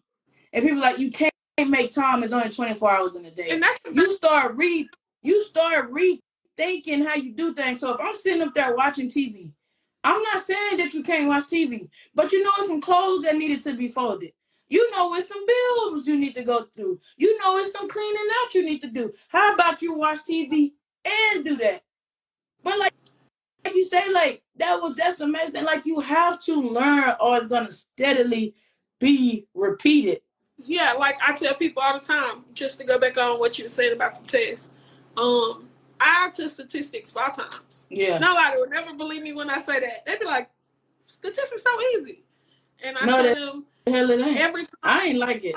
Every time I've went through statistics, I never ever listened. Like, I just wanted to learn how to do the test and do the test. And you know what? I was falling off and failing every time. This last time, I told myself, I was like, you know what?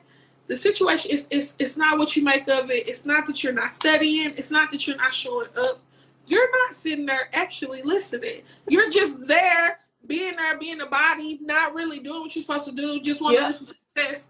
So, like I said, and I put that to my life lesson so many times. It took me 5 times. That 5th time, I felt like I was in a mental space to understand. I had forgave myself for constantly going to go take these classes and not feeling like a failure for steady dropping out of them. And I don't know, just after that, taking that class, I explained to the teacher, I was like, this is my 5th time. If I don't pass this, and she was like, you know what, we're just not going to even start with that. This is your first time taking my class. Exactly. And once she said that, for me, it was like, you're right. Like, I need that. Yeah, like, exactly. This is my first time taking your class, and you're right. And I passed it with a motherfucking A+. So, like, now, I didn't do it. I just apply that to my life, period. Like, it's a lot of situations I had to go through. I had to go through multiple times, and it's because I didn't learn a lesson within that situation. Exactly. And I didn't learn from it. I just got through it. And people oh my goodness, man. So that's really now, like, that's what I want to tell my younger self as well. Like, it's a lot of things you're gonna repeat until you learn until you get it from that situation. Exactly. And so, like, that's for sure something that I feel like is a tool that we need to put in our mental health forgiving backpack. Yeah. Huh? I like that. Backpack full of what you need. Like, you gonna go, you gonna go through the same. This number 2. Taking notes. You have to learn the lesson from it. One thing that you said that it's crazy because me and you have never had this conversation with each other. So I never knew how you felt about it or your outlook on this or nothing. But I say that all the time, and I always use a beat up car analogy. People be like, I'm strong and I'm wise because I went through this. And I'm like, if you take a brand new car and you shoot the tires up, now they flat. You bust the windows out of it. You scratch up the paint. But let's say most of the time it starts small stuff and like a big thing happens. So a person to go through a life changing event, you might only get one tire blew out.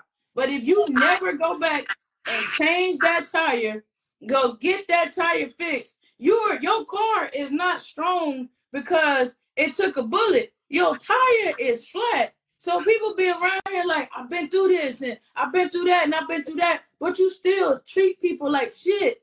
You have not been through that. You are still on that. You never went back to the repair shop or like your ass said, your mental health forgiveness backpack and fix those issues. Like you just so I know you've been through it because I can look at you and tell you've been through it. Like I can look at like, man, what happened to your car? You can take a beat up car and paint it, put some nice rims on it, and sell it. Be like, you can't get on the inside, you gotta buy it from the outside. And get on the inside, it's toe up.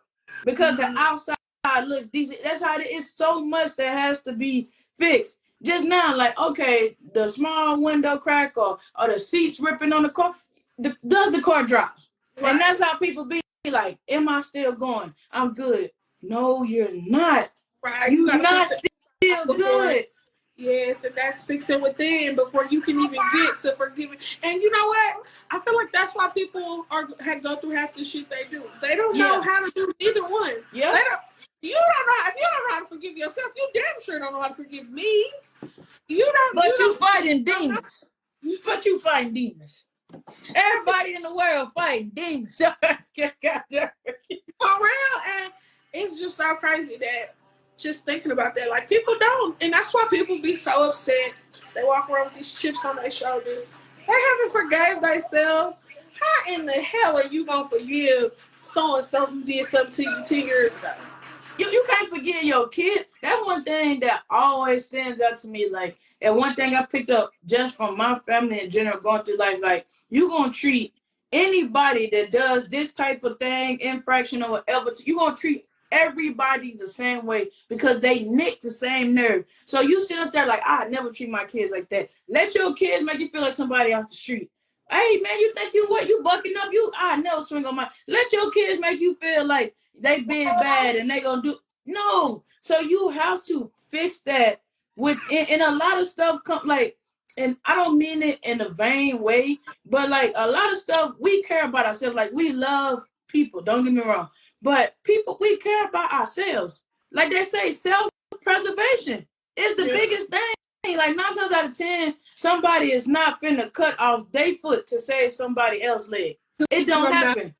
You know, but don't get me wrong. Some people, it is what it happens. But people are not doing that. Yeah, so I'm signing up for it. Yeah, exactly. You know what I'm saying? Like, oh man, if you do this person gonna survive. Shit, you said I'm not gonna be. What the hell? Next, you better get the hell out of my face. You know what I'm saying? But that's literally how I feel like sometimes you have to operate in life.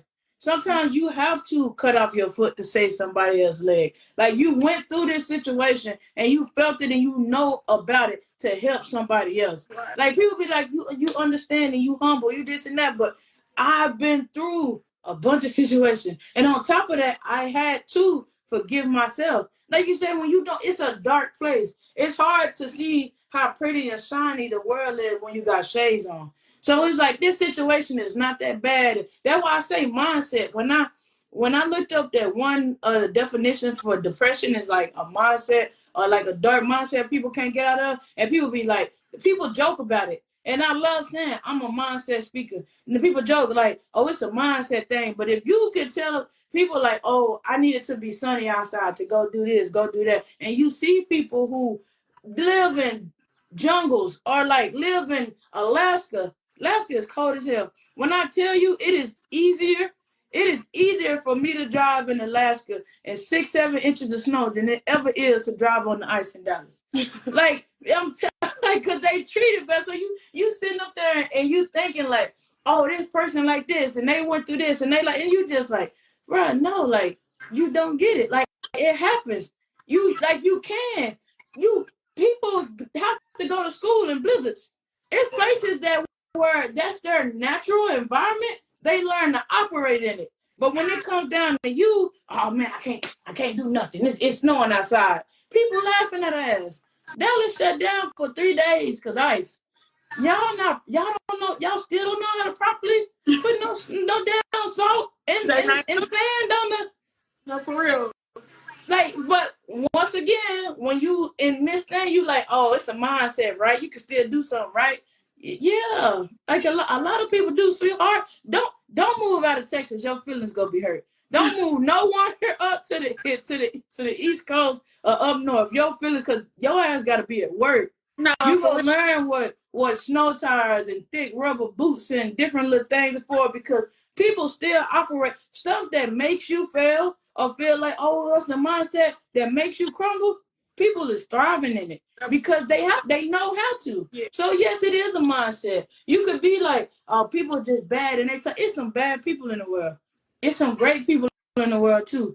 And if it was no bad people in the world, you would not be able to appreciate the good people. Oh man, in the world is coming to. I don't look at it like that. All this chaos is gonna bring out the next generation of goodness. Sometimes it has to, because once again, like you said earlier, you don't learn that lesson, so you keep repeating. We have how many school shootings are gonna have to happen? How many little kids are gonna have to die and be killed by gun violence before you realize that, hey, you need to take a mental health assessment before you're able to buy a gun. Right. But it's something that has to happen so that we could get to the point to where there's a mental health test before you. You know what I'm saying? So that's why I said, like, all the stuff that I've been through, all the stuff that I went through, all the situations that I was like so hard on myself.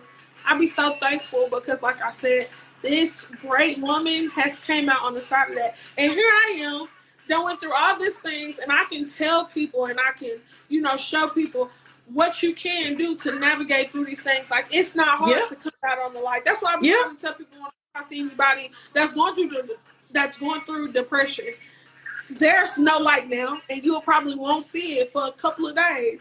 But there is such a beautiful light on the opposite side of depression once you weather the storm. Exactly. And you cannot weather the storm until you learn from what's putting you in this position. And that's why I'm always back to telling people, forgive yourself for not knowing what's even, like, it's okay not knowing that you don't know. Depression state. Like, exactly. Everybody's never gonna have an answer. It's never, but if you learn from that experience, that's all that really truly matters. Yes. And once you learn, you can go tell other people and show them how to learn from their situation. So it's just like, with me, I'm so thankful for going through everything that I did go through, because I don't feel like I would be this person here talking.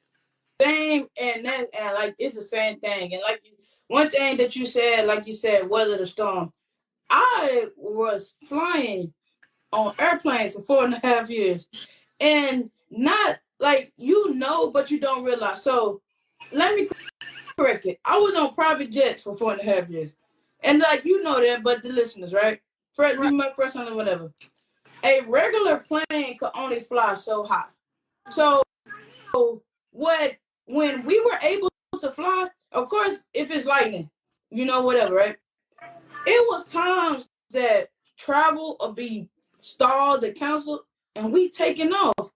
And what I learned, the beauty of the rain is in the cloud. When you're on the ground, it's like the rain is in the sky. Overthinking, understanding, because you know better. Like, clouds produces rain, so you like the storm that you're going through is in this situation. Right. But like, it's above. Once we get above the cloud, the sun is out.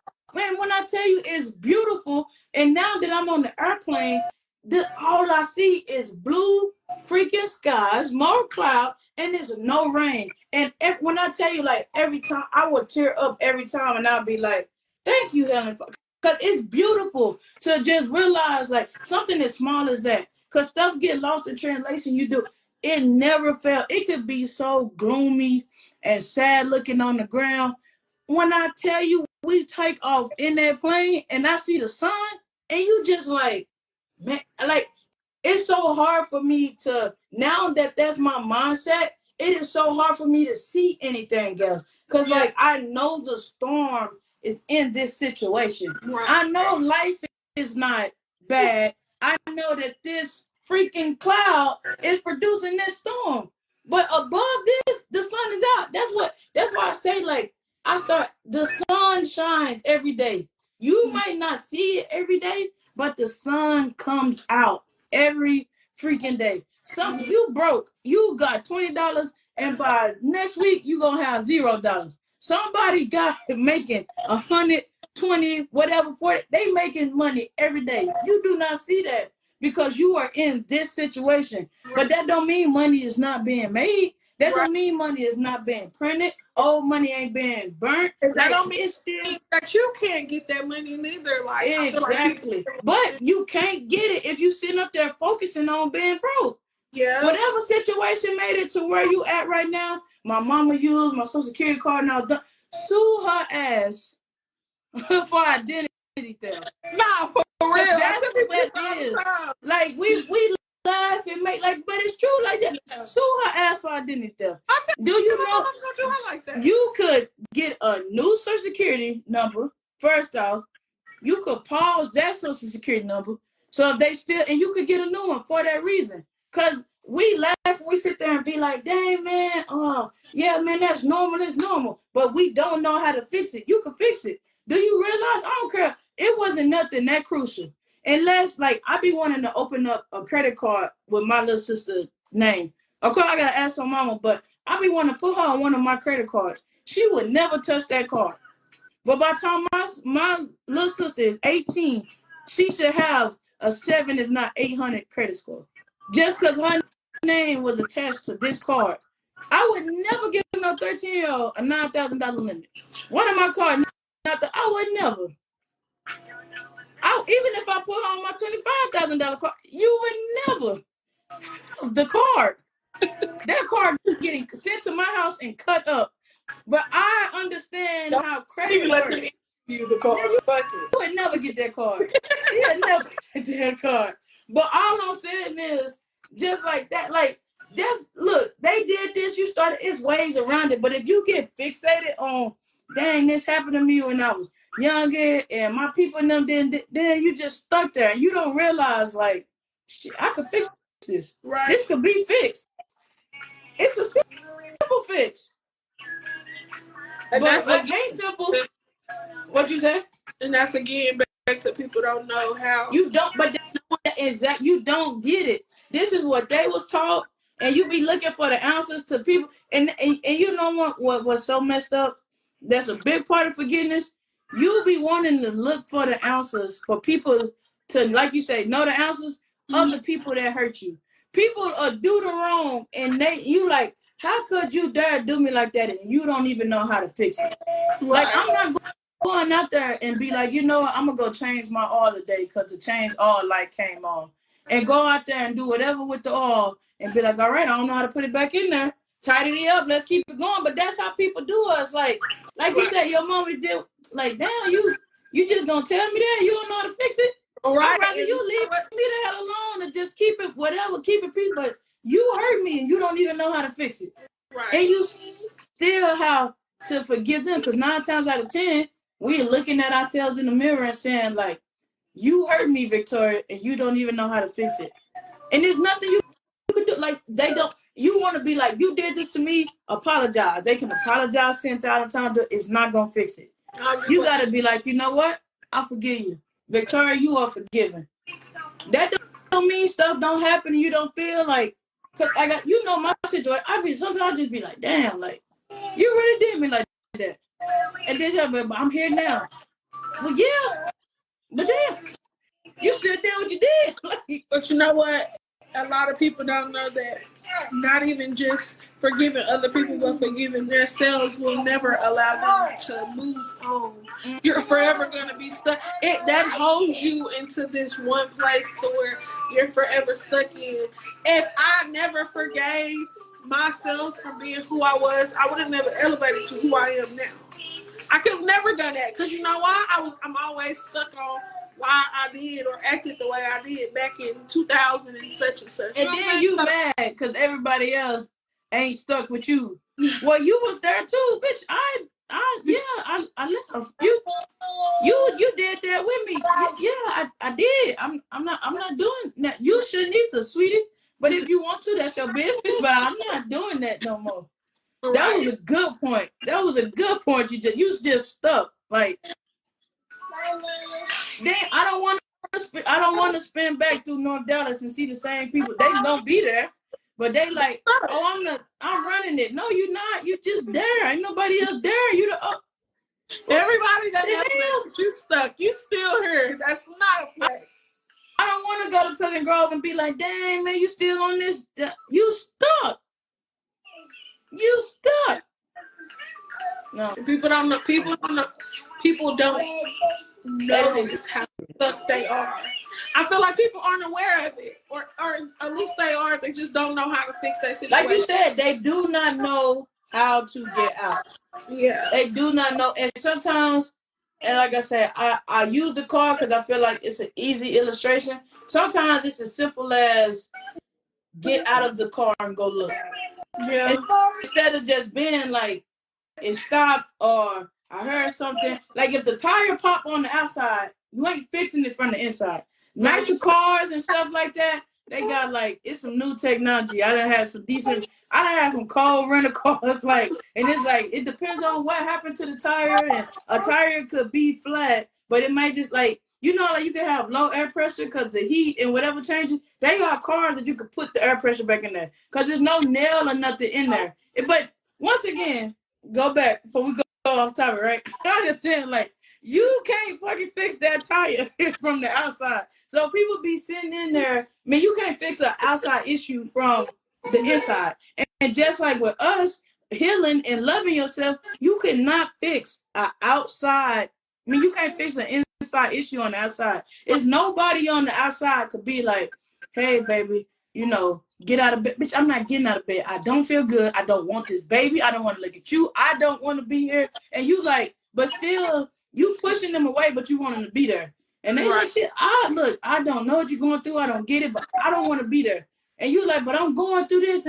But you talking to me, you know what? You gonna have to make yourself get up. Or if you tell me to make you get up, allow me to help you get your ass out of bed. Allow me. You can't come to me and be like, hey, Viktoriya, you got this and that, say, you done did this with your money, blah, blah. Or you got this, you got that, I want that. And then you just tell me that you ain't gonna do nothing that I'm talking about. What the hell you want me to do? Like, I can't fix it. Like, you went and made something of yourself. I deserve some of what you got. How? Like, how? You don't even know what to do with it. Right. You want me to fix something? Like, you are beautiful. I think I'm ugly. I'm like, well, what the fuck you want me to tell you? Like, I just said that you was beautiful and I like the outfit, and you said you're but damn, I'm gonna just sit here. I don't know what. I can't fix it. That is an inside issue that you have to fix or that you need to fix. Right. You know? And yeah, that just all goes back to what you were saying. In order to fix any situation from the outside, you got to start within. So definitely forgiving yourself in order to move past anything or elevate, you definitely have to start within yourself. And people again, like I said, need to learn those tools to be able to do so. Like, I don't feel like anything is too far gone to where you can't, forgive yourself for it. It's a lot of shit that we're going to go through, but in order to elevate and move on and, get more wisdom, you need to learn from your situations. Give yourself grace. Understand that it's okay to fuck up. You fucked up. And it's okay. Multiple times. Fixing it, and that's the problem. I mean, that's the fuck up. Multiple. It's a book called Fail Forward. Everybody be big. Multiple and I try so hard not to cuss on why I started work because I do want children to be able to listen to the podcast.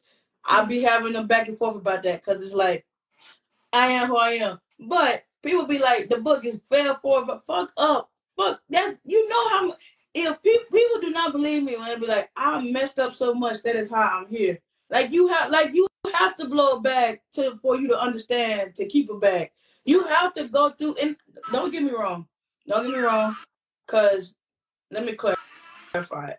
I feel like if you are a good listener and you're able to take heed in what somebody tell you, you do not have to do that. If somebody tell you, hey, you turn down the street, it's somebody down there shooting people, and you like, man, whatever, cool, whatever. You go down the street and get shot, you don't listen. So you had to go through that to be like, hey, sometimes I need to listen.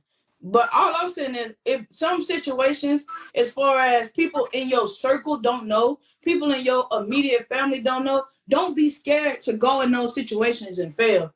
Like that's like you said, your podcast. Oh, my first podcast failed. I didn't have my podcast 2 years. Right. So what? You gotta look, this happened, that happened. I need a damn co-host. Like this is just, I need somebody who is able to do when I'm not there. I need somebody to be able to balance out, so I'm not just talking or want to elaborate on points and I'm not able to fuck up like that. I'm trying not to say it, but it's like mess up. Like people do not get what messing up gets you. Like you learn so much in messing up, even if it's just the smallest thing of forgiveness, because now your eyes is open.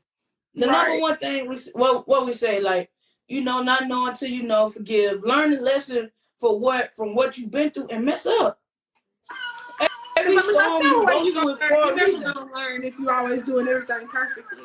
I ain't never met nobody that's learned from always doing shit perfect, the first time around. Or everything is handed to you. Because sometimes people don't do nothing, they just get it. Like, they just get it. Like, if your mom and dad, I don't know how to mess up doing dishes because I never had to wash them. Right. So now, you with your, like you said, you with your first wife, girlfriend, they like, that's how you washing dishes?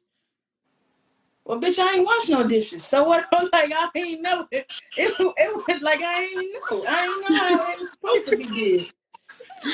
No, I understand for sure. Like it's like I said, you in order to learn from anything, you have to try, and it's okay if you mess up, and it's okay to keep doing it until you learn from it. Exactly. I mean, we're not telling y'all to go out here and just keep doing that dumbass shit that y'all know for a fact that y'all are doing, Yeah, like this probably ain't smart. Don't go out there and be playing Russian roulette. Like, did that probably land this? Like, I ain't telling you, like, oh, you know what? I got this chick pregnant. She was crazy, but overthinking, understanding. They told me keep messing up, so I'm gonna go pick another bag. Okay, that one good. I ain't telling you be Nick Cannon, Boosie, my bro. I ain't telling you go out there and be nobody that just with ball. I'm saying, like, there's just the comic relief in it, but we are not saying go out there and just like mess up. It's some stuff because you only get one life, so you be out there and be like, ooh, that was a close call, that was adrenaline rush, I survived.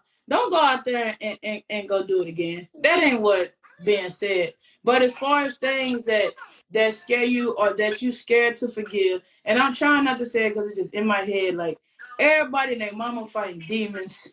And y'all can't forget yourselves. Like, go forget yourself. How about you that's the demons that they fight. How about you get out of the ring with the demons and you go post up in that mirror and forgive yourself? Like, how about you go do that? Like, how about you go post up in that mirror and be like, I forgive this you. Fight with the demons. Oh my God. Yeah, like, and that's why I say, like, once again, we done said it, it's a two-sided coin. It's different. You keep going through the situation, especially, and I always think about people who do bring children into the world, and I'd be like, dang, how you knew you was bad with money before you brought kids in. And now you have a child that has to suffer with the decisions that you have made. Get your shit together. No, but once again, it's grace because it's like, maybe you don't know better. Maybe you just don't get it. Maybe you feel like you went through that and you made it okay, so it's okay. Your child will survive. Like this one situation, I was like, and I think she out here. I be getting so upset because I love her dearly, but I just feel like she make the wrong decisions when it comes to me. Yeah. And at first, I was really upset with her. Like, this was recent. Very upset. I was like, you know what? I'm done talking to her. And then I was laying in bed, and I'm listening to them on the game, and they're talking about their sisters having, multiple baby daddies. And it just dawned on me, like, who am I to, like, tell this girl she that she studied picking the wrong people. What if she don't know how to pick the right people? Like, that's me just, judging her because I got the tools. Like, you know what I'm saying? I understood. I knew what to go out and do. I knew not to make nothing permanent with nobody until I knew that they were permanent with me. So exactly. It was like, but it took me time to learn that as well.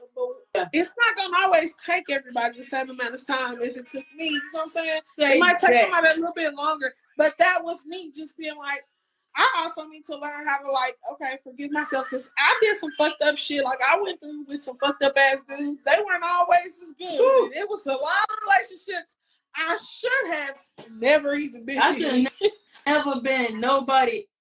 Man, yes. So it was like, so just with that situation, I ain't told her I forgave her yet, but I definitely did. Like I forgave her as my friend. Like I'm forgiving her as a person. Just giving her grace as well. Like I understand.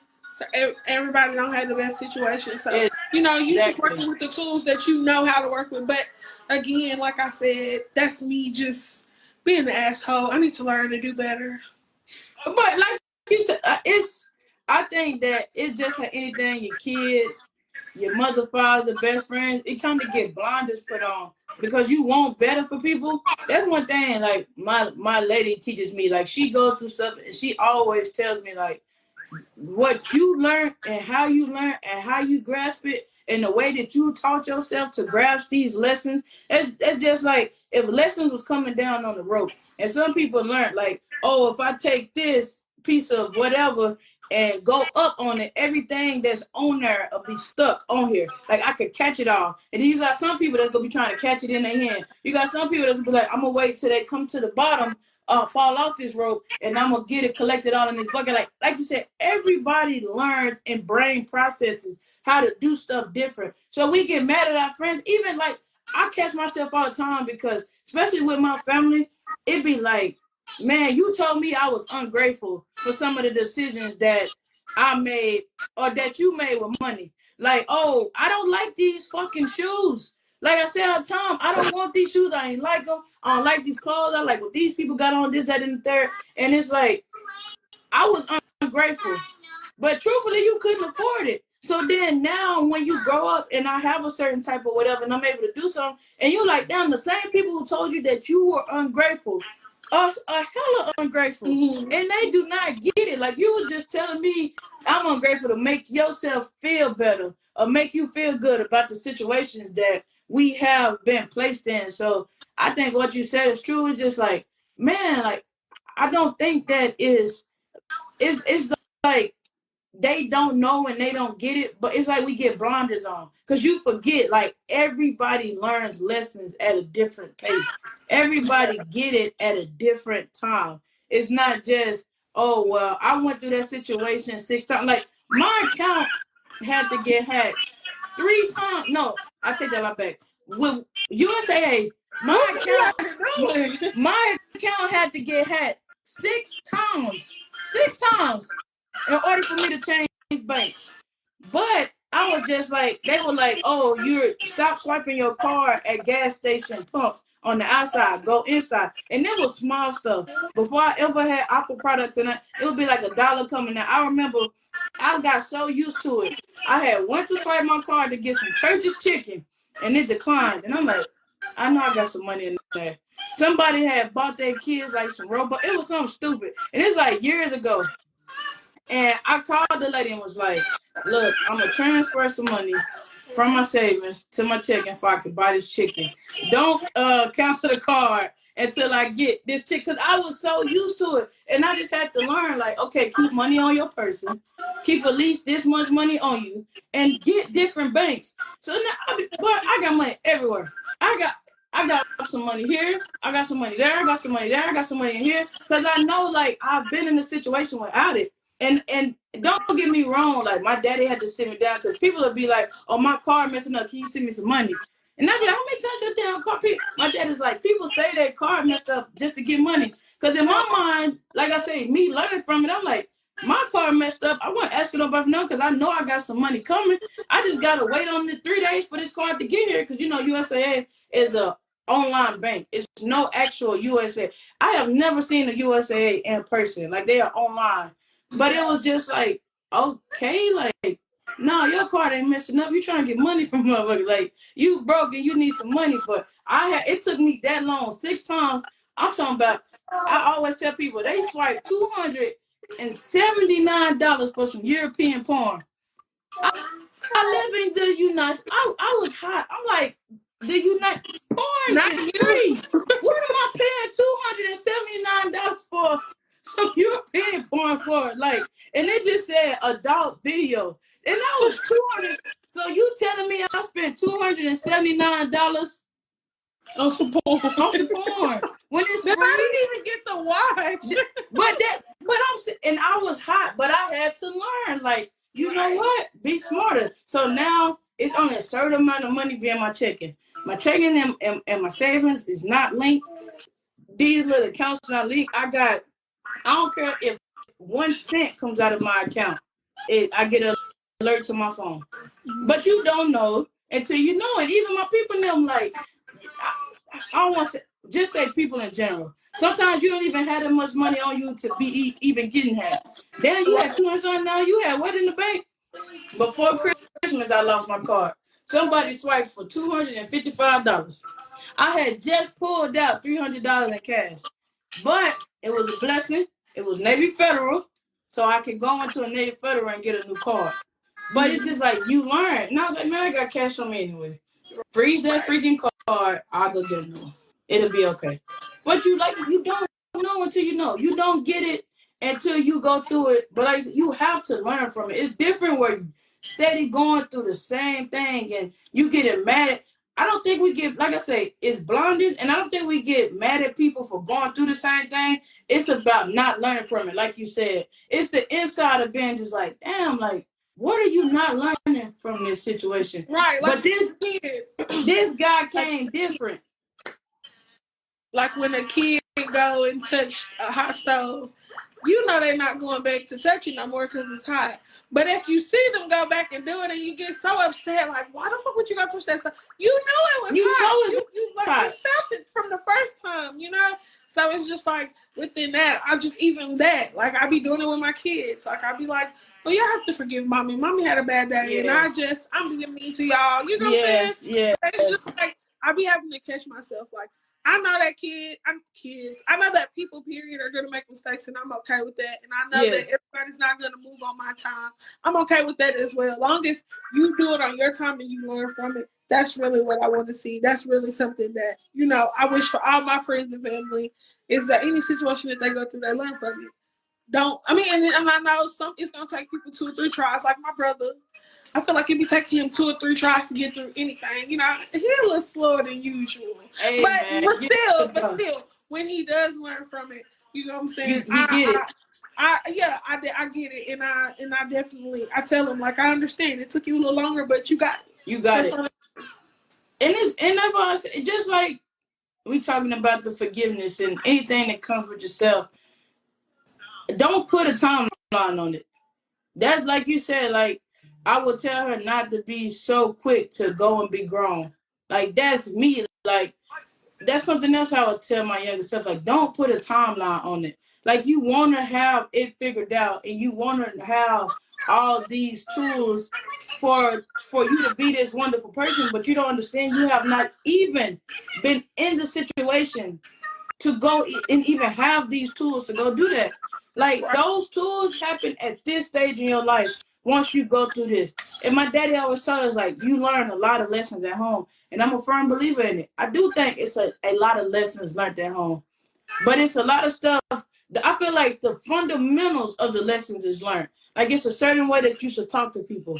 Everybody's not going to like you. You're not going to get along with everybody. Every day is not going to be good. Like, those are the fundamentals.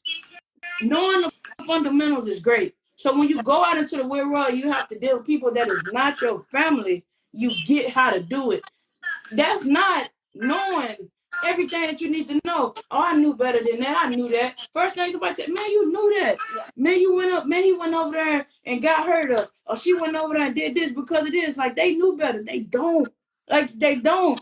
You taught somebody the fundamentals of protect yourself at all times and watch your back. You don't know. You could tell somebody like it could be your closest friend, but you don't know his closest friends. It's just like, oh, you can get sick from going to do this. Now viruses can be trans. People don't know. Them damn doctors didn't know how people was getting COVID. Right. They didn't know how they was getting COVID. They didn't know how to fix it. You just sick. So it's like that. Like just because you tell somebody like you should wash your hands and now you should be at the house in a plastic bag zipped up because I don't even know what the hell I'm supposed to be doing to do nothing. It's just like that. Like you do not know about nothing until you get it. If you give yourself a time limit, then that just gonna make it where you're like, damn, I don't forgive myself, and I'm supposed to be knowing better right now. At 18, I'm supposed to know I'm grown. At 18, you are at a legal age to do a lot of stuff. You are not grown. I was just about to say that because it's a lot of stuff I was not grown. Not grown. You ain't even grown into being grown. I'm moving up. Even every time you get older, getting grown, move up. You're like, man, I still like that. You know, I think grown like 35. Grown is sexy like 30. Yeah, about 35, 40. Y'all grown. And then by the time you get to about 65, then you old. But from 35 to about 60, you grown. Yeah. You grown. And you still learning. But now you have grown into being grown. But 20, in your 20s you're doing that. You shouldn't do that in your 30s. What? People say that. What the fuck is you talking about? Like, what? No. You're going to be doing whatever happens in your 30s that need to have. You have to grow into being grown until it's going to be something that you do in your 30s that is going to take you until your 40s or 50s to forgive yourself on. From some stuff that you learned to do in your 20s. Some stuff that you were supposed to. If you sit there and be like, man, I'm 30, I shouldn't be doing this. Now you restarting all over again. Man, I shouldn't be acting like this. Why not? Forgive yourself and move on. I was about to say that's your experience. Of course, I feel like people feel like everybody's past is supposed to look the same. Yeah. Like it's not supposed to be different. Like at 25, I learned something that somebody probably at 21 already knew. Yeah. Yeah. But you know what? It wasn't my time to understand it when I was 21. Yeah. So at 25, I understood it now. You know what I'm saying? So like for me, it's just like I tell everybody, of course it's wisdom come with time. And your time might look different from mine. You know what I'm saying? And your season might be different. You might be learning something a little faster, and I might be learning something slower. It just always depends on the person. But like I said, I always make sure that like at the end of the day, it's nothing that you can't forgive yourself for. And in order for you to even move forward, you need to always. Never. I would say, if y'all keeping track of the list, for number 4, never look for outsiders for your forgiveness. So what's the list? Tell me the list. See, look, now you put me on the spot. What we say, like, forgive yourself for not knowing until you know. Okay. What was number 2? You have to learn the lesson from the stuff that you're going to. Number 3, you made the point. What was number 3? I don't remember. If you don't learn from the lesson, because that's number 2. Number 3 was good. You gotta go find it. We're back put it in there. I forgot number 3. But like I said, we on number 4. You gotta go back and listen to the damn podcast. We ain't writing them down. This is off. We is learning through this episode. Oh, for real. I'm sorry. Okay, number 4 was fail. Go through stuff. Don't be scared to fail. So now, that was number 3. So now we on number 4. Now I read. Look, you better write them. You need to write them down. What was number 4? Because now, what was number 4? What I said number 4 was? I don't remember. That your time. I guess your time isn't gonna look like everyone else. I guess. I don't remember. What's that? Y'all remember what number 4 is when I said it, so you'll go back and listen to it. Because that's number 4. So far, okay. But I feel like that's a great tool. Yeah. I really do. And once again, like I said, my lady helped me with a lot of stuff as far as that, like, lessons that come with, the lessons come at certain times. So like I always tell people that I'm good at paying bills, or I believe in paying. Like people be like, man, you pay bills and then you broke, and I be like, I don't go to like you can pay bills. Like and sometimes like, people made it like bills like this big bad ass monster when really not having the resources to pay the bills is the monster. Yeah. Making bad decisions or irresponsible or not being like I have $600 and this bill is $600 and I cannot do both. That is where it comes through where it's just like this is the damn thing that help. But people make it like damn paying bills up and people be like, man, you pay your bills good. Be like, I got to a point where I paid my bills because like I seen eviction notices on the door. Lights and water and stuff got cut off. And like my parents always say, like, you talk about it like it happened a lot. It happened enough. When we moved to Richardson and I went to Richardson and people was like, that never happened to them. It broke me out of the process of knowing that it wasn't normal. Because where I'm at, it's normal for your lights to get cut off, water to get cut off, or little big snow. People they go pay it whenever they pay it. I got into the habit of paying bills. When it came for me and I paid bills and I saved money.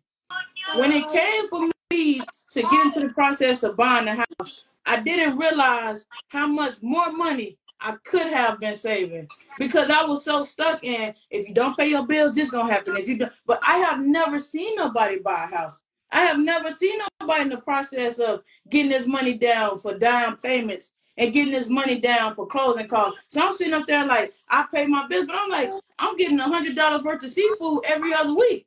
That could have been money been put. So now they like, look, the closing costs $8,000. I'm like, wait, hold up. Like at once you want that? That's just you want what? That's none of that's going towards no mortgage or nothing. That's, you want, yeah. Well, you need this if you do this when it's 10,000. You need like 10 grand. Like I just give that to you for basically nothing. You talking about fees and everything else, and then my mortgage payment on the first is still gonna be something different.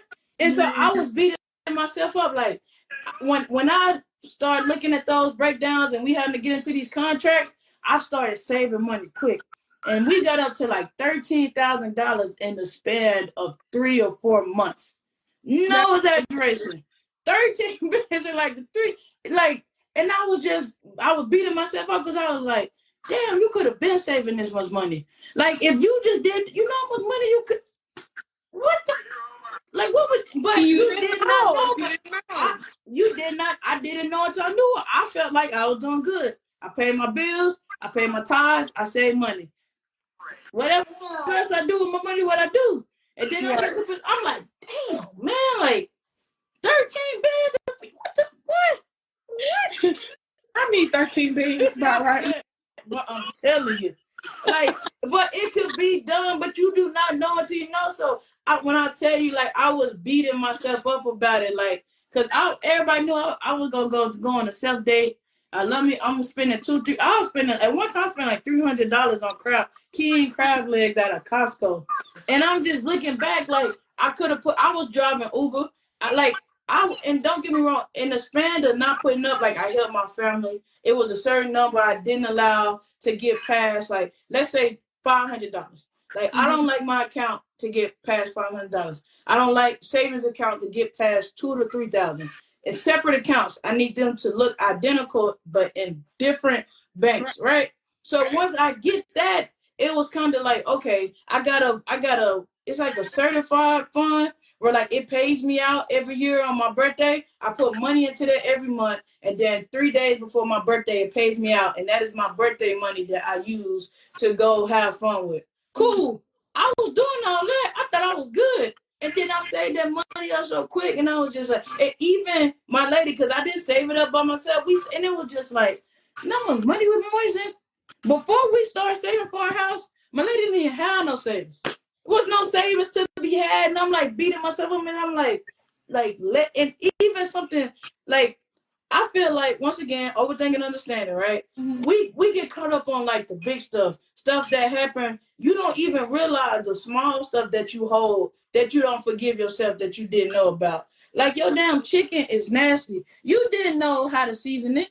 You didn't know that salt and pepper weren't supposed to mix like that. You didn't know what seasoning was. You didn't know that Lowry's or whatever all-purpose seasoning is salty. It'd be like people take it and make it big. Like, oh, you got it. Like we talking about postpartum and like money and any big shit. Child's getting molested, stuff like that. That's big situations. It's small stuff on the daily that we don't know to forgive ourselves for. That we don't understand. Like somebody can make a comment about your food being nasty a year ago, and you like, damn, my food was. You did not know how to cook. What the fuck is you tripping about? Like you didn't know how to cook. It is okay to not know how to cook. You sit up there and somebody like, I'm being serious though. Like you sit up there and somebody like, oh, your sex was bad. You didn't know what you was doing. Yeah. What is you being your? Come sleep with me now. That's what you tell them. Like, look, I done got some practice. I done learned some things. Some tricks up my sleeve. I know what I'm doing now. A little bit about what I'm, but people take it so big, and it's the small steps. It's like, I need to forgive my mom for not taking care of me. No, slow down. Slow down. You need to forgive you being so upset with your mama for not taking care of you, because maybe she really, truly did not know how to do that. Yeah, but she was learning that she went. That is something huge. Yeah. Your mama, that is something that shaped you forever. How about you like the way that you dress now? And yeah, your ass didn't know how to dress. Not to what nobody else other opinion, but you felt like you didn't know how to dress. You like, I like this style now. Don't be looking at old pictures like, ugh. I said to myself all the time, like, what was I doing? Like, I felt like back in high school, I don't know what the fuck was I doing with the way we could afford.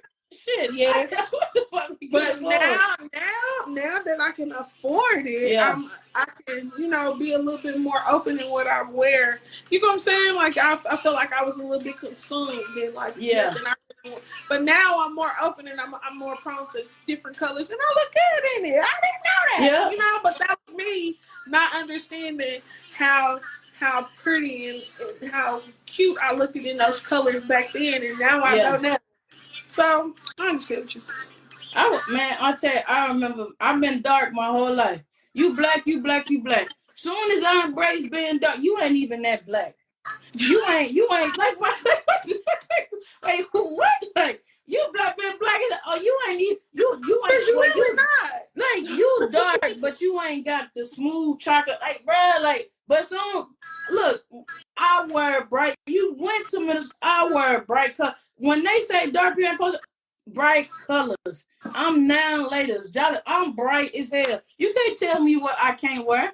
If I like this color, it don't fit my tone. Okay, I'll go to school and all pink tomorrow. I might have on highlighter green and navy. Like, no, I want to wear these clothes. But you sit back and you learn. Like, you look at people like, man, I went to that situation. Like, I didn't know any better. Right. You mad? Not mad. You beating yourself up about a way that you treated somebody. You didn't know no better way to treat them. Right. Just like I said with the money and saving and doing whatever, like, you thought you treated that girl better because you treated them better than what you went through. But you didn't know. It be the smallest stuff like decorating your house. Man, my first apartment didn't even have nothing in there. And man, my furniture, like, bro, okay, now you know what you're doing now. You didn't know you were on Pinterest and you could copy everything on there. You ain't know. So forgive yourself. Man, my baby hairs look great. Can you do them now? That's all that matters. Can you do them now? Yeah. My makeup was ugly. Can you do the shit now? Forgive yourself and move on. People be so hard on themselves. And I really don't feel like people be so hard on themselves because of them. Yeah. Just so much of the outside world hate towards you. And they be feeling like they need to change that. But for me, like I said, just growing up and seeing the growth, everybody used to go, oh, you need to slow down, or, you're going to be like this when you get older. And now it was like, I still block those people out because I needed to go through what I went through to appreciate where I came from and where I'm at now. And even though I still have so much more to, improve on, like I said, I'm not that person who I was 5 years ago. Exactly. And that's all that matters.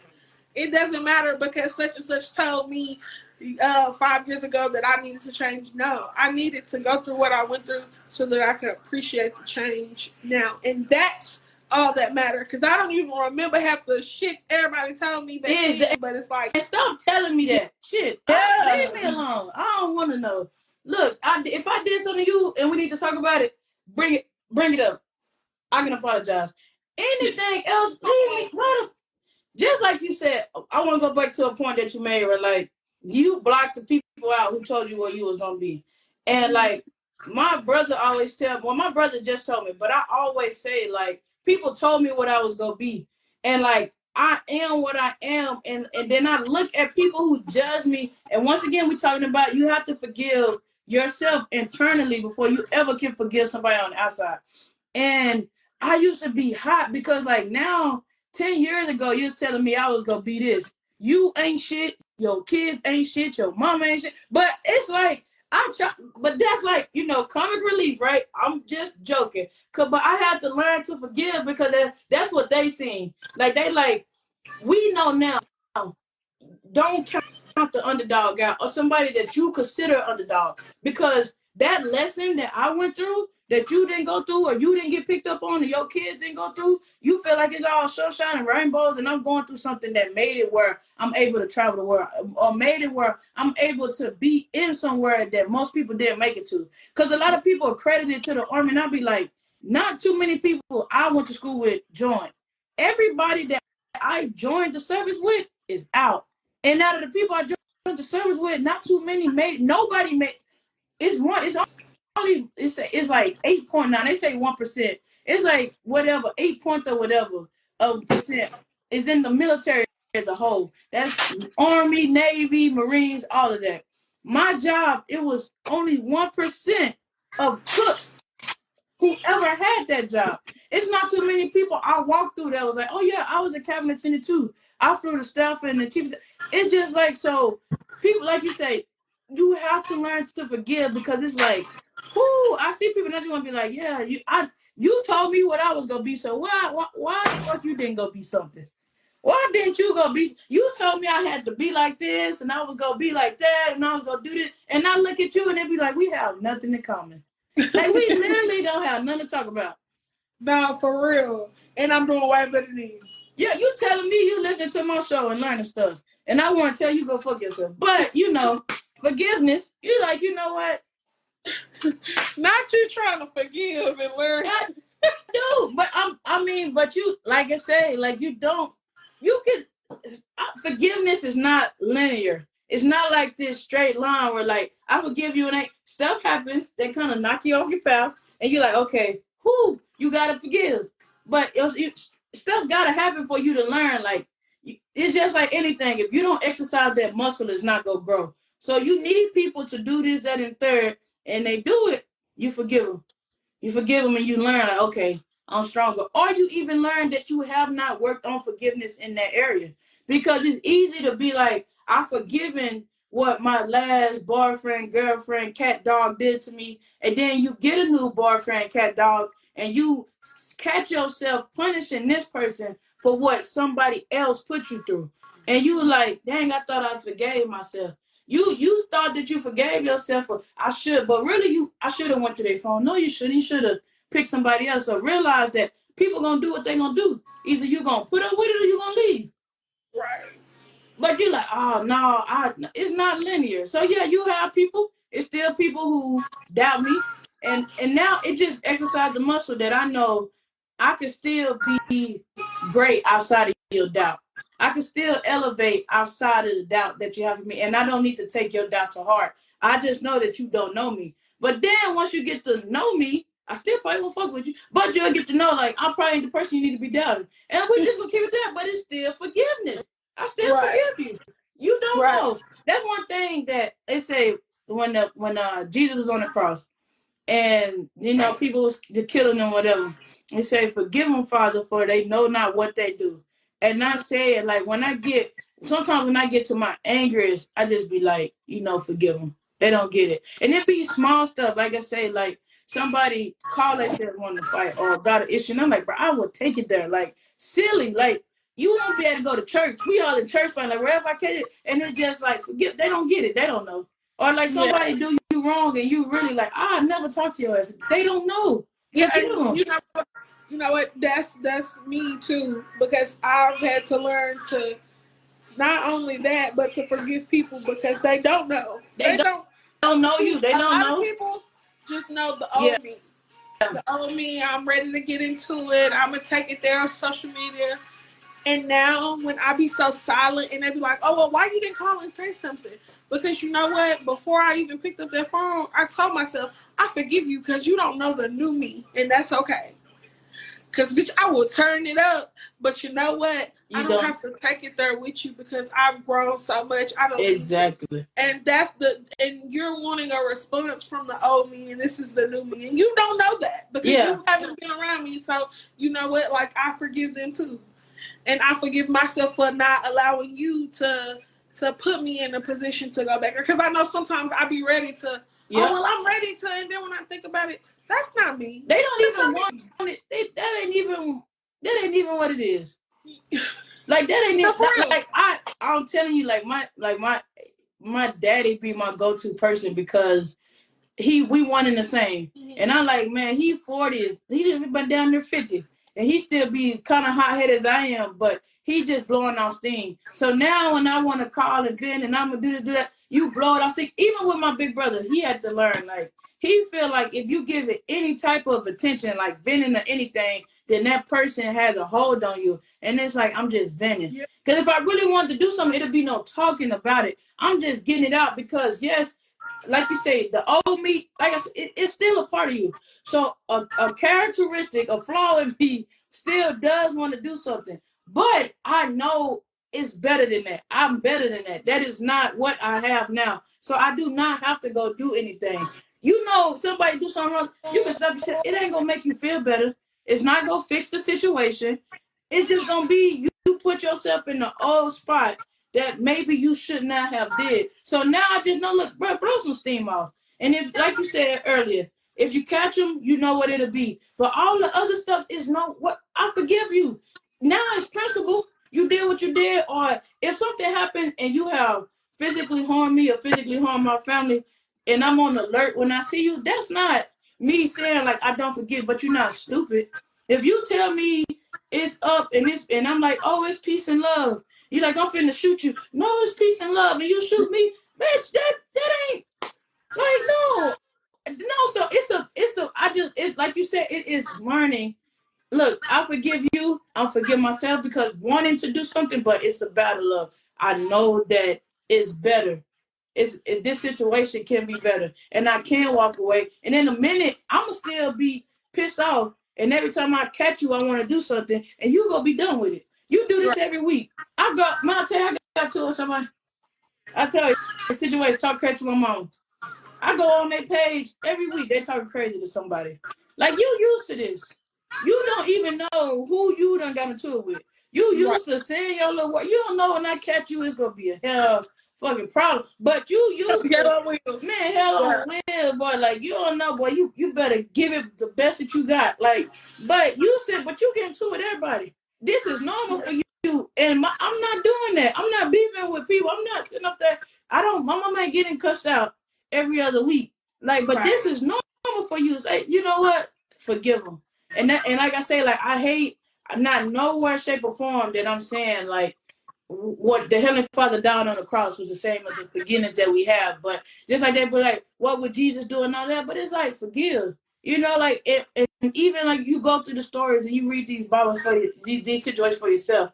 Even when it's a story in there where like they were coming to get him to execute him, and like he's sitting up there praying to God or whatever, and the people around him was asleep. And Jesus get mad, like, y'all sleep. Y'all can't even be here and pray with me, do this and that. And so the people show up, the dude with the Judas that betrayed him, and like come out, they who was it? Peter or somebody cut the man ear off. Jesus put his ear back on. He be like, you know they coming to take you. It's forgiveness. I get it, but this has to be done. This Right. has to be done the way that it has to be done. So I say it all the time, like, you know what? Forgive them. They don't know what they're doing. Forgive them. They don't know what's going on. Like, even somebody hurt you, you got women that still busting out windows and forget that dude. He don't get it and go on about your business. Right. Like, don't even do. When you gonna go to jail or be in jail or you mad, pissed off, or you cussing your boss out at work. Now you don't create a hostile environment. Now they done fired you. Forgive them. They don't know that you'll take it there and forgive Right. yourself wanted to take it there and just go on about your business. Right. Man, no. I think we done had a good episode though. Yeah, I really did. I really liked this episode. Think we done been on long enough. You find you a sign off yet? I still haven't. Y'all gonna have to help me. I feel like y'all should help me in some way, shape, or form because I have not got the sign off. Oh, pick. You gotta come up with some. Pick it and let people vote on it. Okay, our next one. Next week we're gonna have a vote. I'm gonna say some, and y'all gonna help me pick which sign off is the best for me. But you can leave with the sign off. You said what? You can leave with your sign off. Yeah. No, we'll leave with it. Where is there? You got how you look. You got how you look spit on there. I keep saying we are going to have a better. Cause even when I was doing it by myself, I had got to like writing down my episodes in the book, the date that the episode happened, the topics I want to talk about, and then social, heartfelt, and informative things on the internet or shit on the internet for sure. I started like I came up with that segment. I started writing it down, but once again, the podcast is like rebranding itself because I have another person. So now it's kind of in the phase of I don't want to just have my ideas on the show. You know what I'm saying? Like, the segment is not going nowhere. I know I said it's going to be back, but it's going to be back. It's coming. It's just now it's like when I was doing it by myself, I could be like, we talking about this. Anybody I come on with, be like, this is the topics we want to talk about. How do you feel about these topics? But this is what we're talking about. So now I have another person that's like, we got to bounce ideas off of each other. Just get a rhythm. But I do think Wednesday, I want to at least try to go live Monday, Wednesdays, and Fridays just to get the platform built up as far as people coming on and they getting used to us being on live. Right. But only drop audio episodes on Wednesdays. So that way, if we shooting 3 episodes out of a 7-day week and only posting 1, if we do have to miss an audio episode, which is supposed to drop on Wednesdays, then we don't have to be frantic to shoot an episode. We have episodes in line to be shot. So, to be uploaded and put out there. So, most definitely, think it was a good episode. I hope y'all enjoyed. Y'all better write them tips down. All right. No, really. Y'all gotta go back. I'm gonna go when I chop up the video. I'm gonna go back and listen to it. Then I'm gonna put the tips in the description. So it'll be in there because people be listening to it and they'll be like, I wanted to even never get. It'll be in the description. Now I gotta go back and listen to the episode and get the tips down so we can write them in there. I'm gonna go back and listen to so I can make sure to remember when you said the tips because you said them in order. I just don't remember the third one. I don't remember what you were saying was the fourth one. If you don't come up with it before, because at a point in time when I did my shows, I would just talk it out. I would have a whole episode in the car by myself, and I would know what to say. What's something that is too sensitive that I might choke up on or don't need to talk about, something like that, or something that'll cause me to ramble too much, and I'll take it out. But I would do the episodes by myself. So I'm like, I would record myself, I listen to it, but each episode that I shot will still be something different because it's a little flair. Like I just remember, oh, I like that I said this, let me keep it. But I'm not studying it. I'm not just repeating the exact thing that I said, but I have an idea. But we're gonna work it out. So I hope y'all enjoyed this episode of Overthinking Understanding. We talked about postpartum. We talked about forgiving yourself. Always big on finances. What we feel like our culture did not do. Sometimes we feel like our culture did not do it. Even talking about people who go through stuff, it's nobody for them to talk to. It's not too many street people. Like I said, you done lost 8, 9 best friends in the span of 2-3 years. That's a toll. And you know that you chose this life, but it's still a toll to be taken on you. But if you did just catch the end of this episode and you haven't checked the full episode, it's going to be available on all platforms, uploaded. We drop our audio episodes on Wednesday. We go live when we go live. No, we go live. We're going to get better at picking the days. But we do hope y'all enjoyed this episode. You got anything to say? We'll see y'all Friday. Hopefully. Are we going back Friday? We'll do Friday. See y'all Friday. We will see y'all Friday. If I wasn't down there for 4 days last week, I would come on Friday so we could do a live episode. But I'll be down there this weekend, so either Saturday or Sunday. If you want to wait to do an in-person episode, then we go talk about it. But with anything else being said, like I always say, go out there, be genuine, and be kind to people. This is the Overthinking Understanding podcast with Viktoriya Moore and Toochie. Until next time, we'll see y'all. Bye.